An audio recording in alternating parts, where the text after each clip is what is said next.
Novel story is Rebirth in Other World 271 to 290. Continue listening. CH 271 अब होगा असली खेल शुरू। कृतिका के गिरने पे अभिमन्यु ने उसे गोद में उठाया और अपने बुलाई कार में बैठ गया। बाकी सब भी एक एक करके बैठ गए और कारों काफिला वहां से तेजी से निकल गया। उनकी कार एक फार्म हाउस पे आके रुकी। अभिमन्यु ने उसे ले जाके एक रूम में लिया दिया।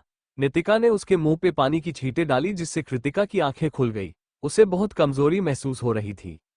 नितिका और सुरभि उसके देखभाल में लगी थी।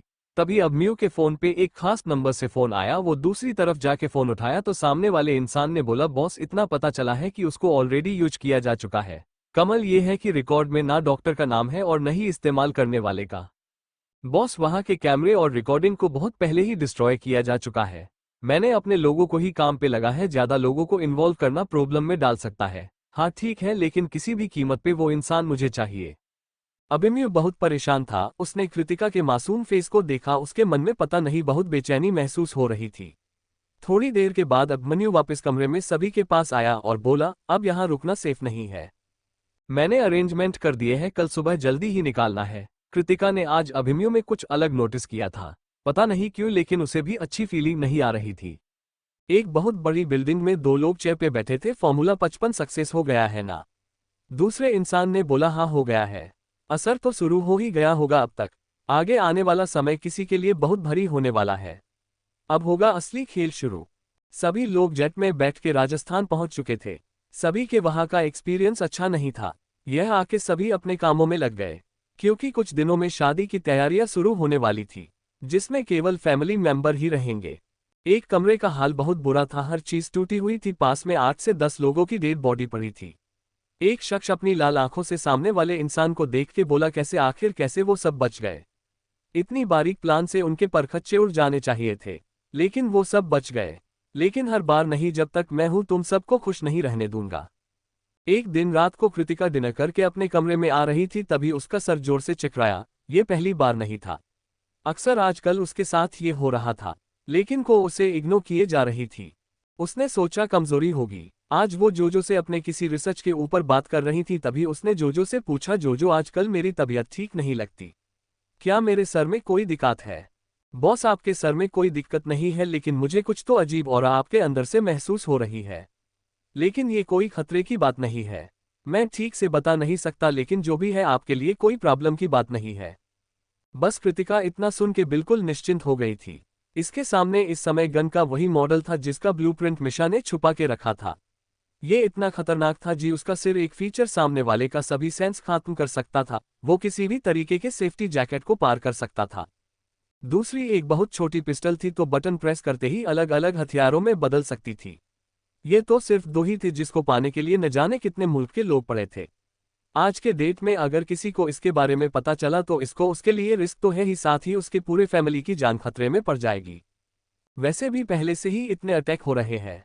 उसने अपना लैपटॉप बंद किया और अपना सर बेड के हेड रेस्ट पे टिका दिया। उसका दिमाग बहुत कुछ सोच रहा था। उसने एक नंबर मिलाया और बोली, मुझे जल्द से जल्द वो काम कंप्लीट चाहिए। Okay boss. सभी तैयारियां में धीरे धीरे शादी का दिन भी आ गया।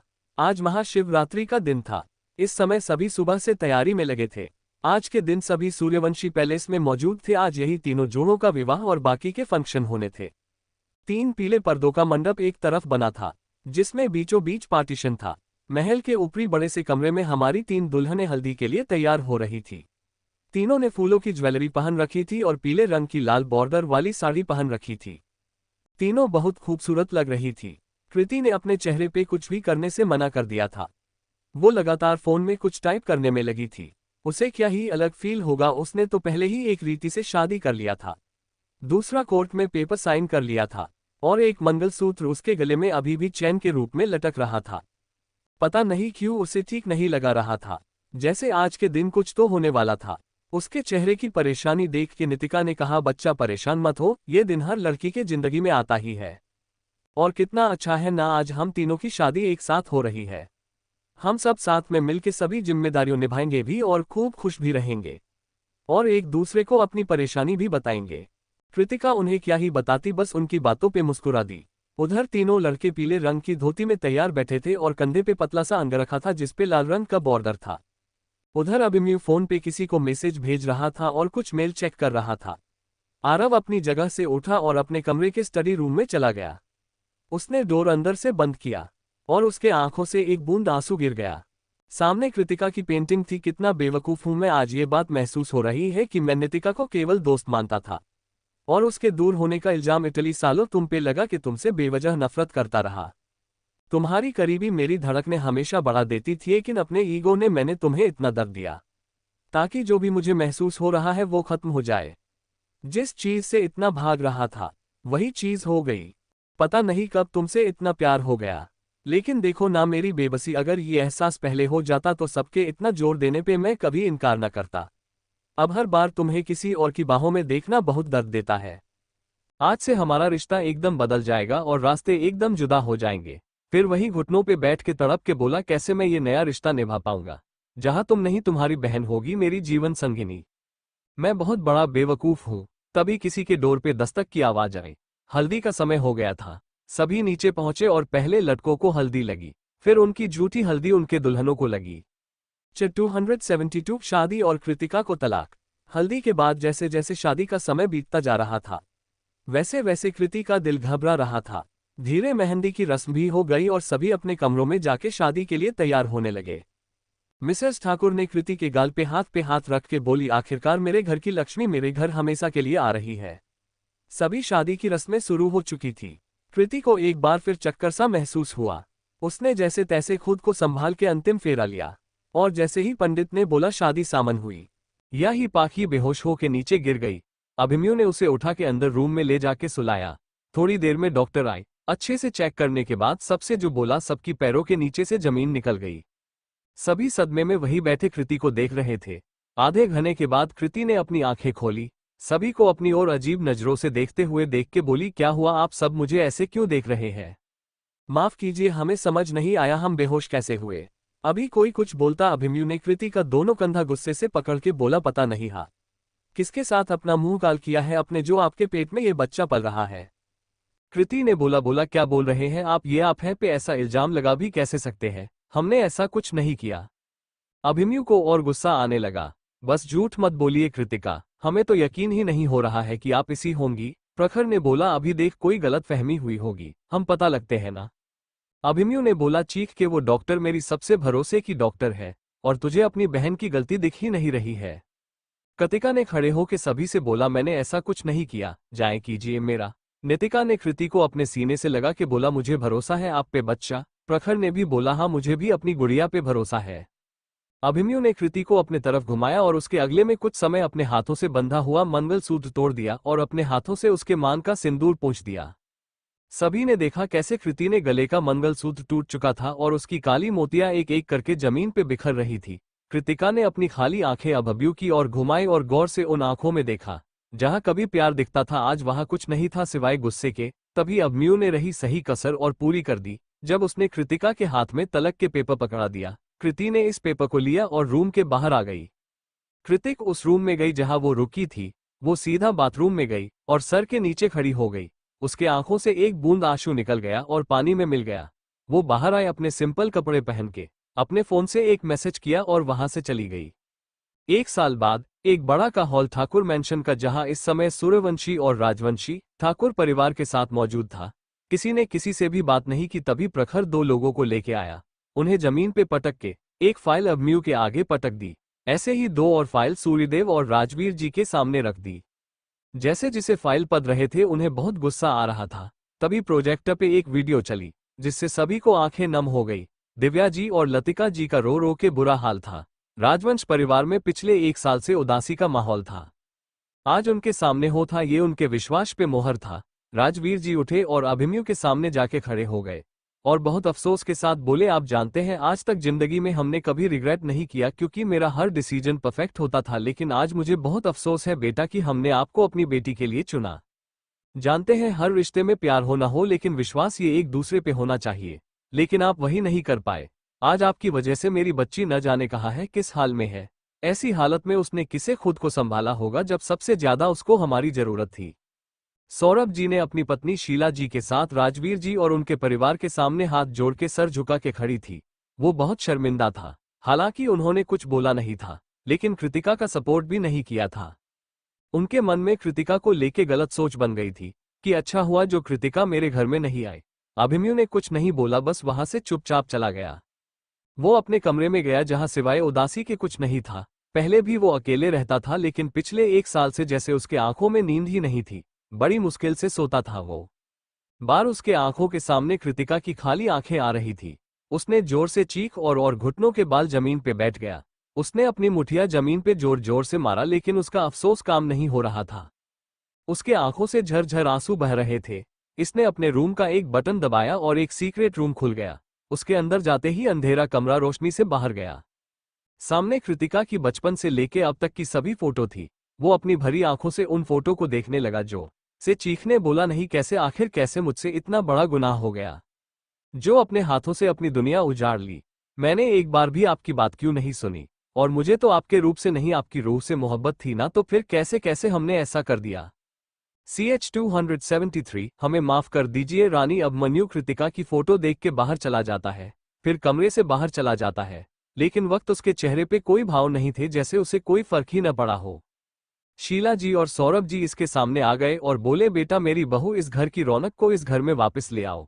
पता नहीं ऐसी हालत में बिना परिवार के वो बच्ची कैसी होगी। शीला जी अभिमन्यु का हाथ पकड़ के अपनी ओर घुमा के बोली, बेटा आज हुकुम सा ने जो बोला बिल्कुल सही बोला था। इंसान प्यार करने का दावा तो बहुत करता है, लेकिन सच्चा जीवन साथी वही होता है जो बुरे समय में साथ निभाए। वो लोग आगे कुछ बोलते, अभिमन्यु ने अपना हाथ आगे करके उन्हें आगे बने से रोक दिया और अपने शर्द आवाज में बोला, मेरी इंपॉर्टेंट मीटिंग है, जाना है, देर हो रही है। इतना बोल के वो वहां से चला गया। मिस्टर और मिसेस ठाकुर उसे जाता हुआ देखते ही रह गए। अभिमन्यु बाहर जाके अपने कार में बैठ गया और ड्राइवर ने कार आगे बढ़ा दी। उसकी कार एक लग्जरियस होटल के आगे रुकी। वो उसमें बुक्ड रूम में चला गया जहां प्रखर पहले से ही बैठा था। इस 1 साल में भले प्रखर अभिमन्यु से उस तरह बात नहीं करता था, लेकिन उसने उसका साथ कभी नहीं छोड़ा था। फॉर्मल ही सही, लेकिन बिजनेस से रिलेटेड बातें करता था। ऐसा क्यों था ये आगे पता चलेगा। अभिमन्यु ने भी बिना कुछ बोले जाके उसके सामने सोफे पे बैठ गया और दोनों किसी पॉइंट पे डिस्कस करने लगे। तभी गेट खुला और क्लाइंट अंदर आए। उनकी मीटिंग कुछ 2 या 3 घंटे चली, फिर सभी ने लंच किया और डील साइन हुई। वो दोनों भी अपनी अलग अलग कार से अपनी अपनी कंपनी में चले गए। अभिमन्यु ने अपने केबिन में आके किसी को फोन किया और बोला, रानी सा का पता करो। एक फ्लैट में 2 लड़कियां सो रही थी। तभी उनके डोर को खोल के 2 परछाइयां अंदर आए और डोर लॉक करके अंदर की ओर चली गई। एक लड़की के ऊपर वो इंसान झुक के उसके चेहरे को इंटेंसिटी से छूने लगता है। तभी इस लड़की ने झट से मूव किया और वो इंसान नीचे और वो लड़की ऊपर थी। अब उन दोनों का चेहरा बिल्कुल विजिबल था। ये कियान और क्रिश थे। क्रिश ने कियान के बाल नोच के बोली, बंदर की पुछ, कितनी बार कहा है तुमको ऐसे चोरी की तरह मत आया करो। किसी दिन मैं चोर समझ के तुम्हारे सिर पे बोतल फोड़ दूंगी, समझे। कियान ने क्रिश की दरसमदान पकड़ के उसके गर्दन अपना मुंह घुसा के उसे चूमने लगा और बोला, ऐसा मैं होने नहीं दूंगा मेरी जान। वैसे भी हम दोनों एक दूसरे को पिछले 6 महीने से सीरियसली डेट कर रहे हैं। मैंने अपने घर में बात कर ली है, प्लीज शादी के लिए हाँ कह दो ना। हम दोनों हैप्पी कपल बनके खुश रहेंगे। फिर हमारे 2 नन्हे मुन्ने छोटे छोटे बच्चे होंगे। अगर तुम चाहो तो ज्यादा भी कर सकते हैं, लेकिन इसके लिए मुझे बहुत मेहनत करनी पड़ेगी। इसी के साथ भी उसे किस करने लगता है। पहले तो क्रिश उसे रोकती है, फिर वो भी इसमें इन्वॉल्व हो जाती है। धीरे धीरे दोनों के कपड़े विस्तार के नीचे गिरने लगती है और वो कमरा मदहोशी भरी सिसकियों से गूंजने लगता है। कृतिका के समझने पे दोनों ने कियान और वरदान के साथ बात की, जिसे जान के वो दोनों को ही इस बात से कोई मतलब नहीं था, लेकिन वो बंदे को जरूर खोज रहे थे जो इनके पीछे था। बगल वाले में वृष और वरदान थे। उनके रूम का माहौल ऐसे ही मदहोशी भरा था। कुल मिला के दोनों कपल अपनी अपनी जिंदगी में एक दूसरे को चांस देने का सोच चुके थे। सुबह ब्रेकफास्ट टेबल पे कियान ने क्रिश से पूछ, कृतिका का कुछ पता चला? उसकी बात सुन के क्रिश और वृष भूत उदास हो जाती है। वृष बोली, इतने सालों में ये कभी नहीं हुआ था कि कृतिका बिना हमारे नॉलेज में आए कहीं जाए, लेकिन इस बार तो हम भी उनका पता नहीं लगा पा रहे हैं। लेकिन इतना पता है वो जहां भी होंगी वहां भी शेरनी की तरह रह रही होंगी। वो दूसरों को सहारा तो दे सकती है, लेकिन किसी और का सहारा ले नहीं सकती। कृष्ण ने बोला, वो जब तक नहीं चाहेंगी कोई भी उनका पता नहीं कर पाएगा, चाहे वो अभिमन्यु ही क्यों ना हो। आगे वरदान और कृष्ण ने कृतिका की कोई बात नहीं की। राजवंश मैंशन में इस समय सभी लिविंग हॉल में बैठे थे। सामने पुरोहित जी बैठे थे। अपने पत्रों को देख के बोले, देखिए हुकुम सा, वैसे तो मुहूर्त ठीक 2 साल बाद का है और बात सभी राज परिवार जानते हैं और आप ये बात अच्छे से जानते हैं कि इस दिन क्या होता है। हुकुमसा का चुनाव इतने सालों में किसी ने करने की हिम्मत नहीं की, क्योंकि कोई भी खून की ही नहीं खेलना नहीं चाहता था, और सभी के बच्चे उस समय छोटे थे। लेकिन अब सभी के बच्चे इस काबिल हैं कि वो अब हुकुमसा के यज्ञ में होने वाले खूनी संहार में ना चाहते हुए भी शामिल होंगे, क्योंकि यही नियम है। लतिका जी ने बोला, ये करना जरूरी है क्या हुकुमसा? राजवीर ने बोला, हाँ बहुत जरूरी है, बरसों से ये खिताब मेरा है, लेकिन अब मुझे ये किसी और के हाथ में देना होगा। जो जीतेगा वो हो अगला हुकुमसा बनेगा। यही नियम बरसों से चला आ रहा है, क्योंकि अब मैं ये पद नहीं संभाल सकता। अब मैं अपने परिवार के साथ जीना चाहता हूँ। उनके इस बात पे कोई कुछ नहीं बोला, और पुरोहित जी चले गए। विशाल वही बैठा किसी गहरी सोच में था। राजवीर ने बोला, क्या बात है बेटा, क्या सोच रहे हैं आप? विशाल ने सर नीचे करके बोला, मैं सोच रहा हूँ कि मैं बहुत बेकार भाई हूँ जो अपने बहन को प्रोटेक्ट भी नहीं कर पाए। जाने कहाँ होगी मेरी बहन, मुझे उनकी बहुत याद आती है। फिर वो राजवीर के पैरों में बैठ गया और उनका हाथ पकड़ के बोला, प्लीज बड़े पापा मेरी बहन ला दीजिए। मेरी दी ने बहुत कुछ सहा है, आप उन्हें ला दीजिए, मैं अब से उनका केयर करूंगा। मैं फिर किसी को उन्हें हट नहीं करने दूंगा। राजवीर ने उसे सीने से लगा लिया और बोले, काश मेरे बच्चे, मुझे पता होता को मेरी प्रिंसेस कहाँ है। इन दोनों की बात पे पूरा परिवार मायूस हो गया। वही सुरभि ने सभी को काफी हद तक उनको संभाल लिया था। वो एक बहू का फर्ज बहुत शिद्दत से निभा रही थी, लेकिन प्रखर और सुरभि में पति पत्नी का रिश्ता नहीं था। हाँ, लेकिन वो दोस्त जरूर बन गए थे। यही कुछ हाल नितिका और आरव का भी था। आरव तो पिछले कई महीने से दूसरे कंट्री में बिजनेस देख रहा था। शायद वो इंडिया आना ही नहीं चाहता था, और नितिका से बस जरूरी बात करके फोन रख देता है, जिसका बहुत बुरा लगता था नितिका को। लेकिन फिर भी वो घर के लोगों और अपनी कंपनी के साथ सूर्यवंशी कारपोरेशन के काम भी देखती थी। कहा जाए तो उसने खुद को बिजी कर रखा था। CH-274 आमना सामना। प्रखर अपने रूम में तैयार बैठ के अपने लैपटॉप पे कुछ काम कर रहा था। तभी सुरभि अपने हाथ में एक ट्रे लेके आई और प्रखर के सामने रख के बोली, ये लीजिए आपकी कॉफी। थैंक यू सुरभि, जब से शादी हुई है तुमने अपना फर्ज बखूबी निभाया है, लेकिन मैं शायद आगे कदम नहीं बढ़ा पा रहा हूँ। सुरभि ने प्रखर के हाथ पे अपना हाथ रख के बोली, मैं समझती हूँ। मेरे आरव भाई भी नितिका दीदी के साथ अपने रिश्ते में दूरियां खत्म करने की नहीं सोच रहे हैं, लेकिन उन्होंने अपना फर्ज शिद्दत से निभाया है। और दूसरी तरफ कृतिका न जाने किस हाल में है और कहा है, जब तक मेरे दोनों नंदों की जिंदगी खुशहाल नहीं हो जाती, मैं आपकी सबसे अच्छी दोस्त बनके रहूंगी। इसके बाद न आपको और न मुझे कोई चिंता होगी। प्रखर ने झट से सुरभि को अपने सीने से लगा लिया और बोला, थैंक यू सुरभि मुझे समझने के लिए। सच में तुम बहुत अच्छी जीवन साथी हो। इतने सालों में सुरभि प्रखर को अपने दिल में बसा लिया था। अब उसे समझ में आ रहा था, जो फीलिंग उसे प्रखर के साथ महसूस होती है वो कभी उसे नमन के साथ कभी महसूस नहीं हुई।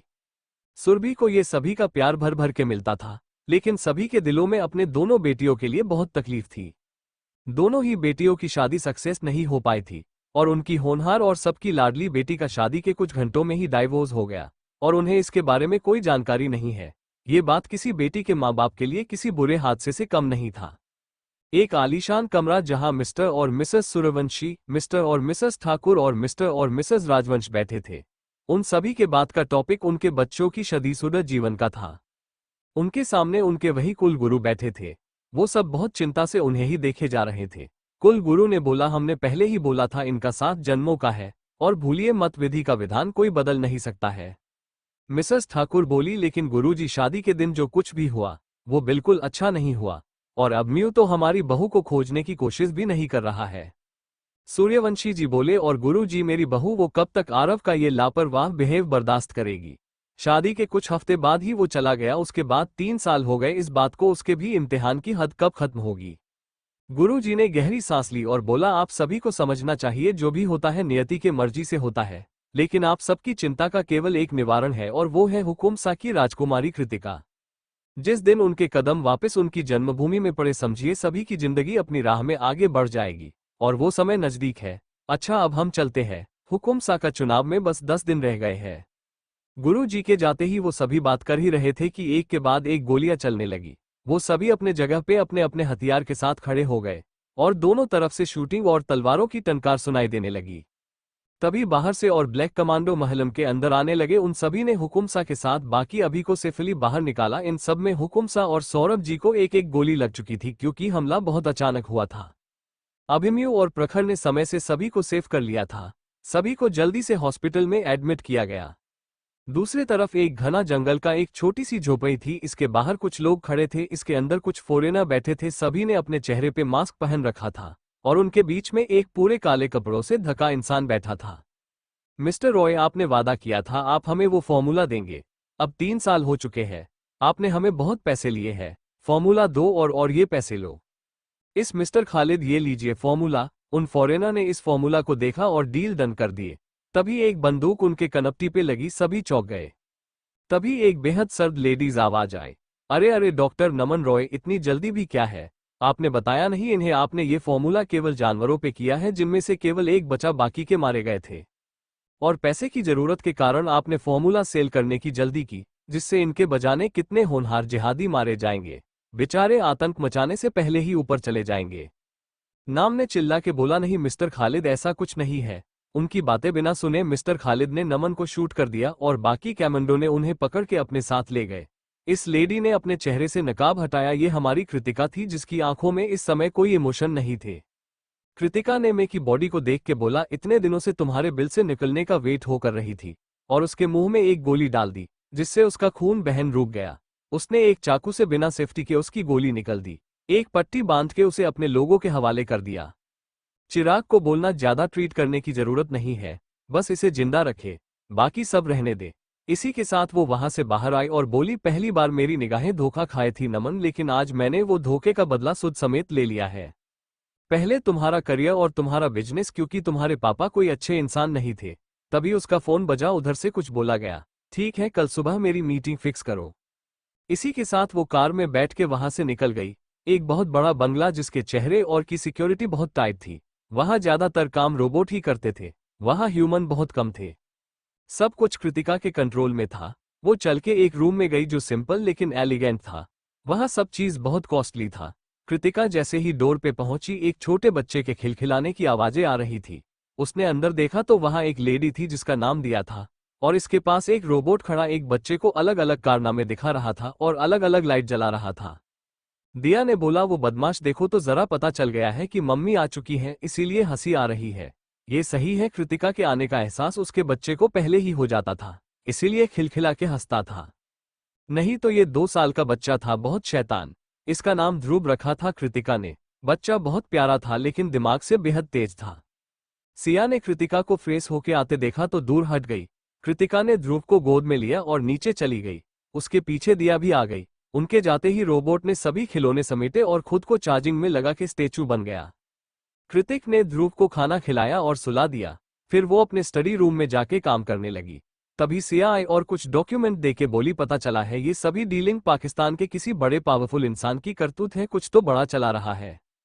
इंडिया और बाकी के कई कंट्री से बहुत से टैलेंटेड डॉक्टर्स अचानक कहीं गायब हो गए और इनका कहीं कुछ पता नहीं चला आज तक। कृतिका ने डॉक्यूमेंट देखते हुए कहा, हम शक तो था, मुझे कोई बात नहीं, जो भी इसके पीछे है बहुत जल्दी सामने आएगा। कल के मीटिंग की तैयारी करो, कल ऑस्ट्रेलिया के गवर्नमेंट से मीटिंग है। फिर वो विंडो के पास जाके खड़ी हो गई। वो एक तक चांद को देख रही थी, उसका आज दिल बहुत बेचैन था। सिया काफी देर से उसे देख रही थी। वो काम छोड़ के उसके पास आई और बोली, क्या बात है कृति, आज बहुत बेचैन लग रही हो। कृतिका ने बोला, जाने क्यों आज पापा की बहुत याद आ रही है। 3 साल हो गए उनसे मिले, सबकी खबर रहती है मुझे, लेकिन आज जाने क्यों आज बहुत अजीब लग रहा है। तभी सिया ने एक नंबर पे फोन किया। उधर से कच कहा गाय। सिया ने कृति के कंधे पे हाथ रख के बोली, तुम्हारा घबराना जायज है। कृति झट से सिया की ओर मुड़ी और बेचैनी से बोली, क्या मतलब है सिया, क्या बात है, बोलो मुझे। हुकुम सा इस समय बेहोश है और बेहोशी में भी तुम्हारा नाम ही ले रहे हैं। हम कल की मीटिंग के तुरंत बाद हमें इंडिया निकलना है। इतना बोल के वो वहां से निकल गई और अपने बच्चे के माथे पे किस करके बोली, बच्चा अब आप बहुत जल्दी अपने नाना नानी से मिलेंगे। और वो उसे गले से लगा के सो गई। स्क्रीन पे बड़े एडवांस गुण की प्रेजेंटेशन चल रही थी। उसके एक्स्ट्रा एडवांस फीचर और उसकी खूबियों के कारण वो डील डन हो जाती है। वहां कृतिका पूरी तरह मास्क से कवर थी। वो वेपान्स वर्ल्ड में ब्लैक सोल के नाम से फेमस थी। इसका नाम ही काफी था हर किसी के दिल में डर पैदा करने के लिए। मीटिंग ओवर करके वो एक जगह जाके अपना गेटअप चेंज करके अपने गाड़ियों से वहां से जा रही थी, लेकिन सामने किसी को देख के वो हैरान रह गई। आरव सूर्यवंश यहाँ। कृतिका ने अपने पास से गन लिया और शूट करना शुरू कर दिया। कुछ मिनट में सब मारे पड़े थे। आपको बिना सेफ्टी के बाहर निकलना नहीं चाहिए। ये आवाज आज वरी बाद आरव के कान में पड़ रहे थे। इसके झट से मुड़ के देखा और सामने कृतिका को देख के उसकी आंखें भर आई, लेकिन उसने अपने इमोशन को छुपा लिया। कृतिका, आप ठीक है ना? कृतिका ने हाँ में सर हिलाया और बोली, यह बात बकना ठीक नहीं है। आप चाहे तो मेरे साथ आ सकते हैं, वैसे भी मुझे कुछ देर में इंडिया को निकलना है। आरव ने बोला, हाँ मैं भी वही जाने के लिए निकला था, तभी मेरे राइवल ने अटैक कर दिया। आरव ने अपने कार से जरूरी सामान लिया और अपने लोगों को सब साफ करने को बोला और कृतिका के पीछे उसके कार में बैठ गया। CH-275 कृतिका का इंडिया आना। एक अंधेरे कमरे में एक इंसान एक बेहद लग्जरियस कमरे में खड़ा एक बेहद खूबसूरत लड़की की तस्वीर देखते हुए बोला, हम जानते हैं आप अपने लोगों की सुरक्षा के लिए जरूर वापस आएंगी ना? ये बोल के उसने अपने होठों से वो पूरे तस्वीर को पागलों की तरह चूमने लगा और उसी तस्वीर को देखते देखते वो जाने कब उसकी आंखें नींद की आगोश में चली गई। वही दरवाजे की ओर से एक शख्स ने सब देखा और अपना सर बेबसी से हिला के वहां से चला गया। ऑस्ट्रेलिया में आरव को लेके कृतिका अपने विला पहुंची। आरव जैसे जैसे विला देख रहा था उसका मुंह खुला ही रह गया। यहाँ बॉडीगार्ड ज्यादा नहीं थे, लेकिन ये की सिक्योरिटी एडवांस लेवल पे थी। विला के चारों ओर ड्रोन से नजर रखा हुआ था। आरव ने जाके हॉल के सोफे पे बैठ गया। कृतिका ने बोला, मैं अभी आती हूँ। कृतिका अपने रूम में जाके कपड़े बदले और कुछ जरूरी सामान लेके नीचे आ गई। सिया ध्रुव को लेके नीचे आ गई। थोड़ी देर में ही कृतिका किसी से बातें करते हुए आ रही थी। उसने चारों ओर सिक्योरिटी लॉक किया और अपने बेटे को गोद में लेके आगे आगे चलने लगी। आरव ने बड़े ध्यान से ध्रुव और कृतिका को देखे जा रहा था।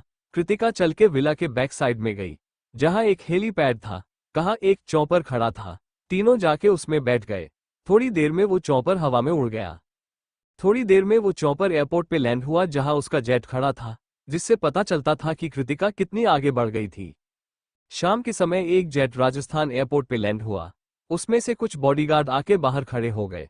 उनके पीछे बड़े शान से दो लोग बाहर निकले। ये कृतिका और आरव थे। कृतिक के गोद में ध्रुव था। उनका ऑरा देखने लायक था। कृतिका और आरव ने अपने फेस पे मास्क लगा रखा था। उनके ठीक पीछे सिया और आरव का असिस्टेंट राहुल पीछे से उन दोनों का बैग लेके आ रहा था। वो सब बाहर आके अपनी कारों में बैठ गए। उनकी कारें सीधा हॉस्पिटल की तरफ बढ़ गई। कुछ ही देर में वो कारें हॉस्पिटल के आगे आके रुकी। पूरा हॉस्पिटल गार्ड से घेरे हुए थे। वो गार्ड उन्हें आगे जाने नहीं दे रहे थे, क्योंकि वो गार्ड्स उन दोनों को नहीं पहचानते थे। अब तक सिया ने प्रखर को मैसेज कर दिया था। थोड़ी ही देर में प्रखर सुरभि के साथ वहां आया, जिससे सभी गार्ड साइड हो गए। आरव और कृतिका को साथ देख के दोनों के मन में सवाल आ गए, लेकिन उन्होंने कुछ पूछना सही नहीं समझा। प्रखर ने कृतिका के हाथ से ध्रुव को ले लिया और वो भी प्रखर को देख के खिलखिला के हंस दिया। प्रखर उसकी प्यारी सी हंसी देख के खुद भी मुस्कुरा दिया। हेलो बेबी, मैं आपका मामा सा और हम दोनों मिलके बहुत मस्ती करेंगे। ओके। ध्रुव ने भी ताली बजा के बोला, ओके खेलेंगे। सुरभि ने भी इसके गाल प्यार से सहला के बोली, ओ बेबी, हम आपके मामी सा है और हम आपको आपके फेवरेट फूड बना के देंगे। ध्रुव ने जोर जोर से अपना सर हाँ में हिला के बोला, चॉकलेट दो। तो हमारे राजकुमार को चॉकलेट चाहिए। राजकुमार नहीं ध्रुव। सुरभि ने पूछा, क्या? तभी पीछे से आती सिया ने बोला, जी कुंवर रानी सा उनका नाम ध्रुव है। प्रखर ने बोला, ओह अच्छा जी, तो आपका नाम प्रखर है। तो ध्रुव जी चलिए आपको सभी से मिलवाते हैं। ध्रुव तो सब बहुत ध्यान से देख रहा था। बेचारा दिन भर रोबोट से ही घिरा रहता था। इंसान के नाम पे सिर्फ सिया और कृतिका थे। फिर भी उसने सभी को आसानी से एक्सेप्ट कर लिया था। प्रखर ने सभी से उसे मिलवाया। सभी ने हाथों हाथ उसे लेके बहुत प्यार कर रहे थे। मिसेस ठाकुर के हाथ तो उसे लेते हुए बहुत कौप रहे थे।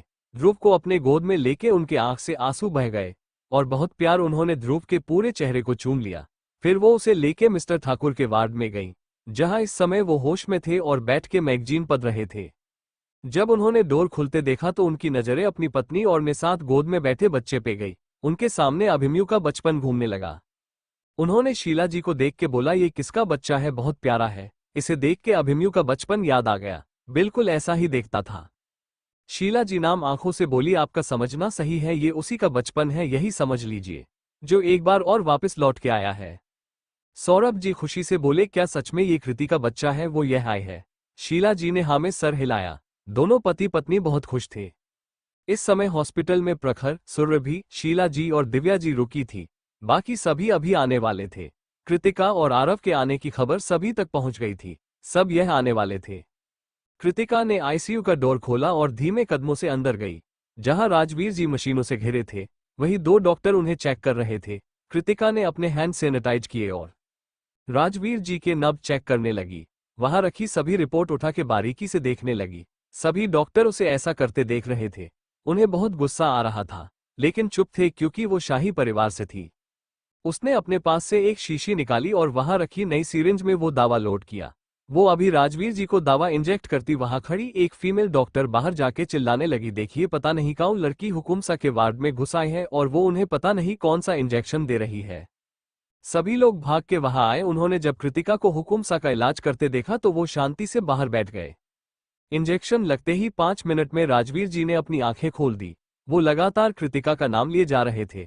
कृतिका ने उनका हाथ पकड़ा और अपने गाल पे लगा के बोली, बाबा साहब उठिए, देखिए ना आपकी राजकुमारी, आपकी कृतिका आपके पास है और आपके लिए बहुत बड़ा गिफ्ट भी ले है।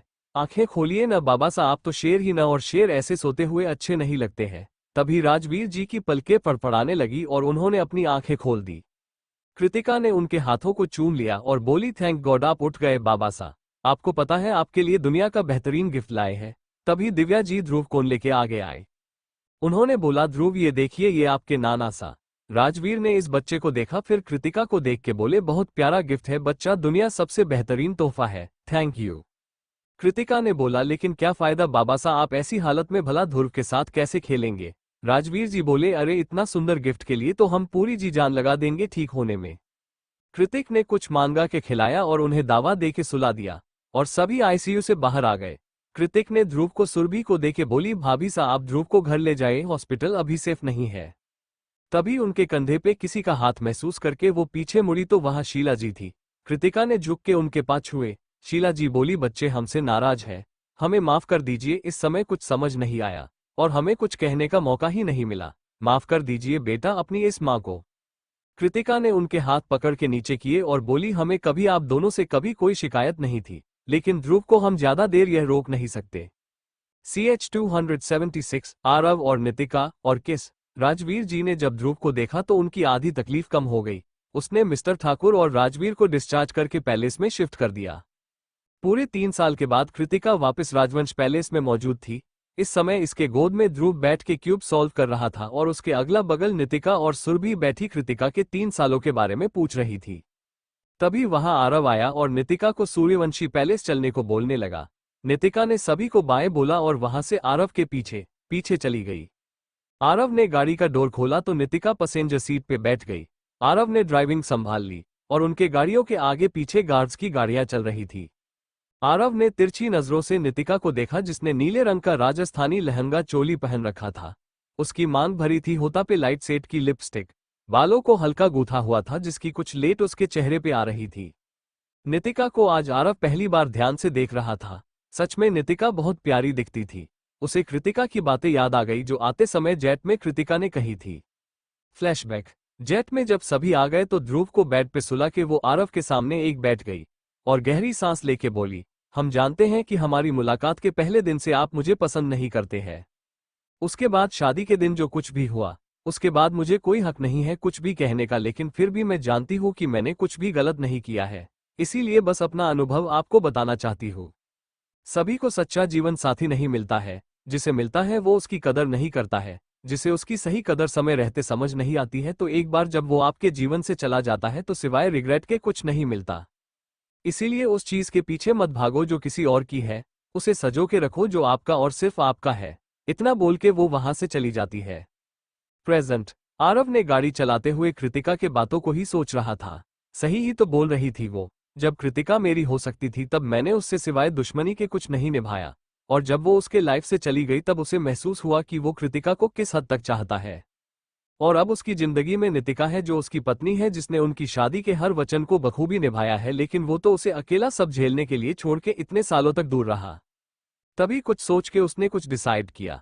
तभी नितिका ने बोला, शायद आप गलत रास्ते पे जा रहे हैं, ये पैलेस का रास्ता नहीं है। आरव ने बोला, बीवी जी हमें पता है कि ये पैलेस का रास्ता नहीं है, हम कहीं और जा रहे हैं। थोड़ी ही देर में उनकी कार 7 स्टार होटल के आगे आके रुकी।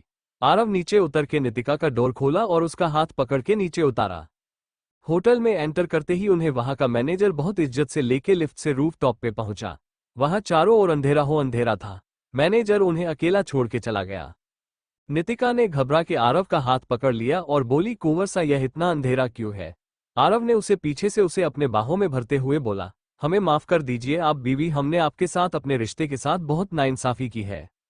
लेकिन अब हम हमारे रिश्ते को सुधारने की कोशिश करना चाहते हैं, क्या आप हमें माफ करेगी? नितिका की आंखों में आंसू आ गए, जो उसके गालों से बहने लगे, और वो सिसक सिसक के रोने लगी। आप शादी के तुरंत बाद दूसरे देश चले गए। सुरभि जीजी अपने ससुराल चली गई। हम दोनों ने अपने परिवार को खुश रखने के लिए बहुत कोशिश करते हैं, लेकिन आपकी और सुरभि जीजी की कमी मैं पूरी नहीं कर पा रही। कृतिका के साथ इतना कुछ हो गया, जिसमें उस बेचारी की कोई गलती नहीं थी। मेरा परिवार इतने सालों कैसे जिया है, आपने कभी जानने की कोशिश नहीं की। सुरभि दीदी के पास तो भाई साहब थे, लेकिन हम बिल्कुल अकेले रह गए थे। आप भले ही यह न रहते, लेकिन कम से कम मुझसे रोज थोड़ी देर के लिए फोन पे बात ही कर लेते, लेकिन आप तो जैसे हमें भूल ही गए थे। फिर वो घूम के आरव की तरफ देख के बोली, अगर आपके मन में कोई और है तो बता दीजिए। हमने आपसे ये सवाल पहले भी पूछा था और आज भी पूछते हैं। अगर ऐसा कुछ है तो चलिए हम अलग हो जाते हैं। नितिका के मुंह से अलग होने की बात उनके आरव का दिमाग बना गया। उसने नितिका को कमर से पकड़ा और अपने होठ उसके होठों पे रख दिया और पेशेंटली किस करने लगा। एक बार फिर वो इमेजिनेशन में कृतिका को महसूस करने लगा। लेकिन जब नितिका को सांस लेने में दिक्कत होने लगी तो वो आरव के सीने पे मारने लगी। आरव अपने सेंस में आया और नितिका को छोड़ दिया। नितिक का चेहरा शर्म से लाल हो गया। वो आरव से नजरें नहीं मिला पा रही थी। इधर आरव कृतिका को अपने दिल से नहीं निकल पा रहा था। आरव ने नितिका को देख के बोला, आओ डिनर करते हैं। नितिका कुछ बोलती उससे पहले आरव ने एक बटन दबाया और चारों ओर डेकोरेटेड रूफ पे रोमांटिक डिनर का अरेंजमेंट हुआ पड़ा था। आरव ने अपने पॉकेट से एक रिंग निकाली और नितिका की फिंगर में डाल दी। नितिका आरव के दिल की बात जानना चाहती थी। आरव ने उसके मन की बात समझते हुए बोला, पहले खाना खा लेते हैं, मैं भी बहुत थक हुआ हूं, लेकिन प्रॉमिस करता हूं अब से अपना बिजनेस यहीं से करूंगा और अपने मन की बात आपको बताऊंगा। और हाँ, अब से आपको किसी भी मुश्किल में परेशान होने की जरूरत नहीं है। अब से हर कदम पे आप हमें अपने साथ पाएंगी और हाँ, उम्मीद है आप हमें समझेंगी। इसी तरह दोनों अपना अपना खाना खाने लगे। नितिका तो अभी उस चुंबन का चिन्ह से थोड़ा शर्मा रही थी। CH 277 अभिमन्यु, कृतिका और ध्रुव का आमना सामना इस समय ठाकुर परिवार और राजवंशी पैलेस में मौजूद था। ये के एक कमरे में मिस्टर और मिसेज ठाकुर थे तो दूसरे में राजवीर और दिव्या जी थे। शाम के समय कृतिका ने दोनों लोगों को चेक करके दवाई दिया और बाहर हॉल में बैठ गई। ध्रुव सिया के साथ वही खेल रहा था और सुरभि अंदर कुछ बना रही थी। ध्रुव भागते भागते अचानक किसी से टकरा गया। वो गिरता इससे पहले किसी ने उसे पकड़ लिया और अपने गोद में उठा लिया। ध्रुव ने जब उस इंसान को देखा तो बड़े प्यार से उसके चेहरे को छूते हुए बोला, वाह अंकल, आप तो मेरे जैसे दिखते हो। तभी प्रखर पीछे से आगे आता है और उसके गाल सकलाते हुए बोला, बेटे ये आपके जैसे नहीं बल्कि आप इनके जैसे दिखते हैं। हॉल में मौजूद सभी की नजरें उन तीनों पे थी। कृतिका के जाने के बाद अभिमन्यु आज पहली बार इस पैलेस में आया था और आते ही ध्रुव से उसकी टक्कर हो गई। अभिमन्यु ने ध्रुव को बड़े प्यार से थाम रखा था। उसकी प्यारी बातें सुन के उसके आंखों में नमी आ गई थी, लेकिन अपनी फीलिंग को इतनी जल्दी शो कर दे वो अभिमन्यु कहा। अभिमन्यु ध्रुव को लेके अंदर आया और सभी के पैर छुए। वो ध्रुव को लेके पहले राजवीर जी के पास गया। इतना कुछ हो जाने के बाद भी कभी भी राजवीर या फिर किसी ने भी उससे कुछ नहीं बोला। वो लोग उससे पहले की ही तरह बात करते थे। कुछ देर राजवीर जी के पास बीता के वो अपने पापा के पास गया। ध्रुव को साथ में देख के शीला जी ने ध्रुव को जल्दी से अपने गोद में ले लिया और वो उसे दुलारने लगी। मेरे प्रिंस ने कुछ खाया है? मामी ने दिया आपको कुछ? ध्रुव ने बोला, मामी ने नहीं दिया। ओ मेरा बच्चा, आप बताएं, आपको दादी सब कुछ बना के देगी। ध्रुव ने बोला, पक्का आप मॉम को तो नहीं बताओगे ना? नहीं। ध्रुव ने तपाक से बोला, चीजी पास्ता। फिर मासूमियत से अपनी आंखें टिमटिमाने लगा। शीला जी उसे देख के बोली, देखो तो जरा इस बदमाश का पास्ता के लिए मास्केबाजी चल रही है। अंदर आते हुए सिया ने बोला, ओए चूजे रुक जा, अभी तुम्हारी मोम को बताती हूँ। सिया कृतिका को बुलाती उससे पहले ध्रुव ने उसकी टी शर्ट पकड़ ली और बोला, आप कैसी मासी हो, मैं शिकायत करूंगा। सिया ने उसे गोद में उठा के बोला, देखो तो जरा, खुद ने पास्ता खाना है और शिकायत हमारी हो रही है। मैं बता रही हूँ नन्हे शैतान, में कृतिका से बोल तुम्हारे एक्टिविटी एक्स्ट्रा करवा दूंगी, फिर खेलते रहना अपने डोडो से। सिया, मासी मैं आपसे बात नहीं करूंगा, और मुंह फूला के दूसरे तरफ देखने लगा। सिया ने उसके गाल को चूम लिया और बोली, कोई प्रॉब्लम नहीं, मैं ऐसे ही एडजस्ट कर लूंगी। फिर वो ले जाके उसे डाइनिंग टेबल पे बिठा दिया जहां सुरभि ने सैंडविच और जूस बना के रखा था और सिया बैठ के उसे खिलाने लगी। उन दोनों की नोकझोंक वो तीनों बड़े मजे से एंजॉय कर रहे थे। अभिमन्यु ने ध्रुव को गोद में लिया और हॉल में सभी के साथ बैठ गया। वो सबसे बातें करने लगा, लेकिन उसकी नजरें कृतिका पे लगातार बनी हुई थी। लेकिन कृतिका ने एक बार भी नजर उठा के उसकी तरफ नहीं देखा। तभी उसका फोन बजा। उसने फोन उठा के जवाब दिया, येस सेंड हिम इन। उसने फोन रख दिया। तभी एक बेहद हैंडसम और स्मार्ट गोरा चिट्ठा लड़का अंदर आया। उसने अपने सामान को वहीं छोड़ और भाग के कृतिका को सोफे से उठा के अपने गोद में गोल गोल घुमाने लगा। कृतिका ने बोला, स्टॉप इट कार्तिक। कार्तिक ने बोला, अच्छा बाबा, ये लो, उतार दिया मैंने। तभी ध्रुव की आवाज आई, क्यूट अंकल, आप मेरे लिए क्या लाए? कार्तिक ने दौड़ के ध्रुव को अपने गोद में ले लिया और उसके गालों पे किस करने लगा। ओ माय लिटिल चेरी, लाए हैं ना आपके लिए आपकी फेवरेट वीडियो गेम। इन तीनों को इतने प्यार से आपस में मिलते देख अब म्यू का खून खौल रहा था। उसे बिल्कुल अच्छा नहीं लग रहा था। वो घूर के कृतिका को देख रहा था, मतलब ये इन सालों में किसी और के करीब चली गई। माना मुझसे गलती नहीं, गुनाह हुआ था, लेकिन इसका मतलब ये नहीं कि हम आपको किसी और करीब जाने की इजाजत देंगे। रानी सा, हम आपको मना लेंगे, ये बच्चा तो हमें ही पापा कहेगा। कृतिका ने बोला, बेबी पहले जाइए, आप अपना फूड फिनिश कीजिए, ये बुरी बात है, खाना बीच में छोड़ के नहीं जाते। Sorry mamma, good boy my baby. Kartik ने कृतिका ने गाल जोर से खींच लिए। कृतिका घूर के उसे देखने लगी। तभी पीछे से विशाल ने कृतिका को अपने बाहों में भर लिया और बोला, देखो ये सब करने का अधिकार सिर्फ मेरा है, ये मेरी दी है और ये सब मैंने बहुत मिस किया है। कृतिका ने बोला, हाँ चिलगोजे, मैंने भी तुझे बहुत मिस किया और तेरी जगह कोई नहीं ले सकता, कभी नहीं। अभिमन्यु बड़े ध्यान से कार्तिक को देख रहा था। तभी उसके बगल से प्रखर की आवाज आई, काश कार्तिक पहले मिला होता तो मैं मेरी बहन की शादी इसी से करवाता। ये तो लंदन का नंबर 1 बिजनेसमैन के साथ साथ एक ओलंपिक गोल्ड मेडलिस्ट है स्विमिंग में, दोनों साथ में बहुत अच्छे लगते हैं। अभिमन्यु ने घूर के प्रखर को देखा, जो कब से उसके बगल में बैठ के उसी के बीवी के लिए लड़का खोज रहा था। प्रखर ने जब उसे अपनी तरफ देखता पाया तो बने लगा, क्या देख रहा है, तू भी देख, दोनों साथ में कितने प्यारे लग रहे हैं। वो प्यारे लगे न लगे, लेकिन तूने बकवास बंद नहीं की तो बहुत जल्द तो भगवान को प्यारे जरूर हो जाएगा। प्रखर ने भी इसे घूर के देखा और बोला, देख, दोस्ती अपनी जगह है और मेरी बहन मेरी गुड़िया अपनी जगह है। अगर उसकी खुशियों के लिए मुझे कुछ भी करना पड़े मैं वो सब करूंगा। मेरी बच्ची ने बहुत कुछ सहा है अब, और नहीं, इस बार मैं अपनी बहन के सामने एक ढाल की तरह खड़ा रहूंगा। अभिमन्यु ने भी इसकी आंखों में देख के बोला, साले साहब, आपके बहन की खुशियां सिर्फ मेरे साथ है और उसे पाने के लिए मैं कुछ भी करूंगा। खबरदार, जो तुमने दोबारा ये बात कही। बहुत भरोसे के साथ हम सभी ने उसका हाथ तेरे हाथ में दिया था, लेकिन तूने उसका ही नहीं हम सभी के विश्वास को बहुत बेदर्दी से तोड़ दिया। एक बार भी तूने सच्चाई पता करने की कोशिश नहीं की, तो इस बार मैं मेरी बहन के साथ खिलवाड़ नहीं होने दूंगा, चाहे तो सारी उम्र मैं उसे अपने साथ रख लूंगा। CH 278 Kritika in danger. अब तक हुकुम सा एकदम ठीक हो चुके थे और सौरभ ठाकुर अपने घर जा चुके थे। अब म्यू और बाकी तीनों यानी अभिलाषा भी आके ध्रुव के साथ समय बिताते थे। कृतिका अब म्यू को नहीं रोकती थी, क्योंकि उसे भी ये बात पता थी ये बच्चा अब म्यू का ही है, और हॉस्पिटल में किसी से उसे ट्रैप में फंसा के अब म्यू का स्पर्म उसके अंदर इंजेक्ट कर दिया था। और वो ये काम किसने किया था आज तक उसे इस बात का पता नहीं चला था, और ये बात तो सभी को 2 साल पहले ही पता चल चुकी थी। इसीलिए कृतिका ध्रुव के पापा और दादा दादी बुआ को ध्रुव से मिलने से नहीं रोकती थी, क्योंकि ये उनका अधिकार था। लेकिन अब वो मिसेज ठाकुर और अभिलाषा से उतने अच्छे से घुलमिल के बात नहीं करती थी। देखा जाए तो उसने खुद बहुत बिजी कर लिया था, बस जो समय होता था वो अपने बच्चे के लिए होता था। सब कुछ नॉर्मल हुए 15 दिन बीत चुके थे। अंधेरे कमरे में एक आदमी रोलिंग चेयर पे बैठा सिगरेट पी रहा था। उसके सामने स्क्रीन पे कहीं का लाइव फुटेज चल रहा था। ओ, लगता है बरसों पहले दिल में लगी गलतफहमी की आग धीरे धीरे बुझ रही है। लेकिन चिंता मत करो, बहुत जल्द ये आग फिर धधकेगी और इस बार सब स्वाहा होगा। हा हा हा। तभी एक आदमी एक फाइल लेके आगे आया और उसने वो फाइल लेके उस पे साइन किया और बोला, अब नजर रखो, वो मुझे किसी भी कीमत पे हमें चाहिए, वो सिर्फ हमारी है और उन्हें हम किसी और का होने नहीं देंगे। फिर अपने सामने दीवार पे एक बड़ी सी तस्वीर देख के सनकी की तरह बोला, जान आप सिर्फ मेरी हो सकती है, आपकी खूबसूरती आपकी खूबी सब मेरी है। अब सामने आने का समय आ गया है और मेरा वेलकम कुछ खास होगा। ऐसा बोल के वो दीवाने की तरह इस तस्वीर के गालों और उसके होठों को छूने लगा। बाहर खड़ा उसका असिस्टेंट अपने बॉस के पागलपन को देख और सुन रहा था।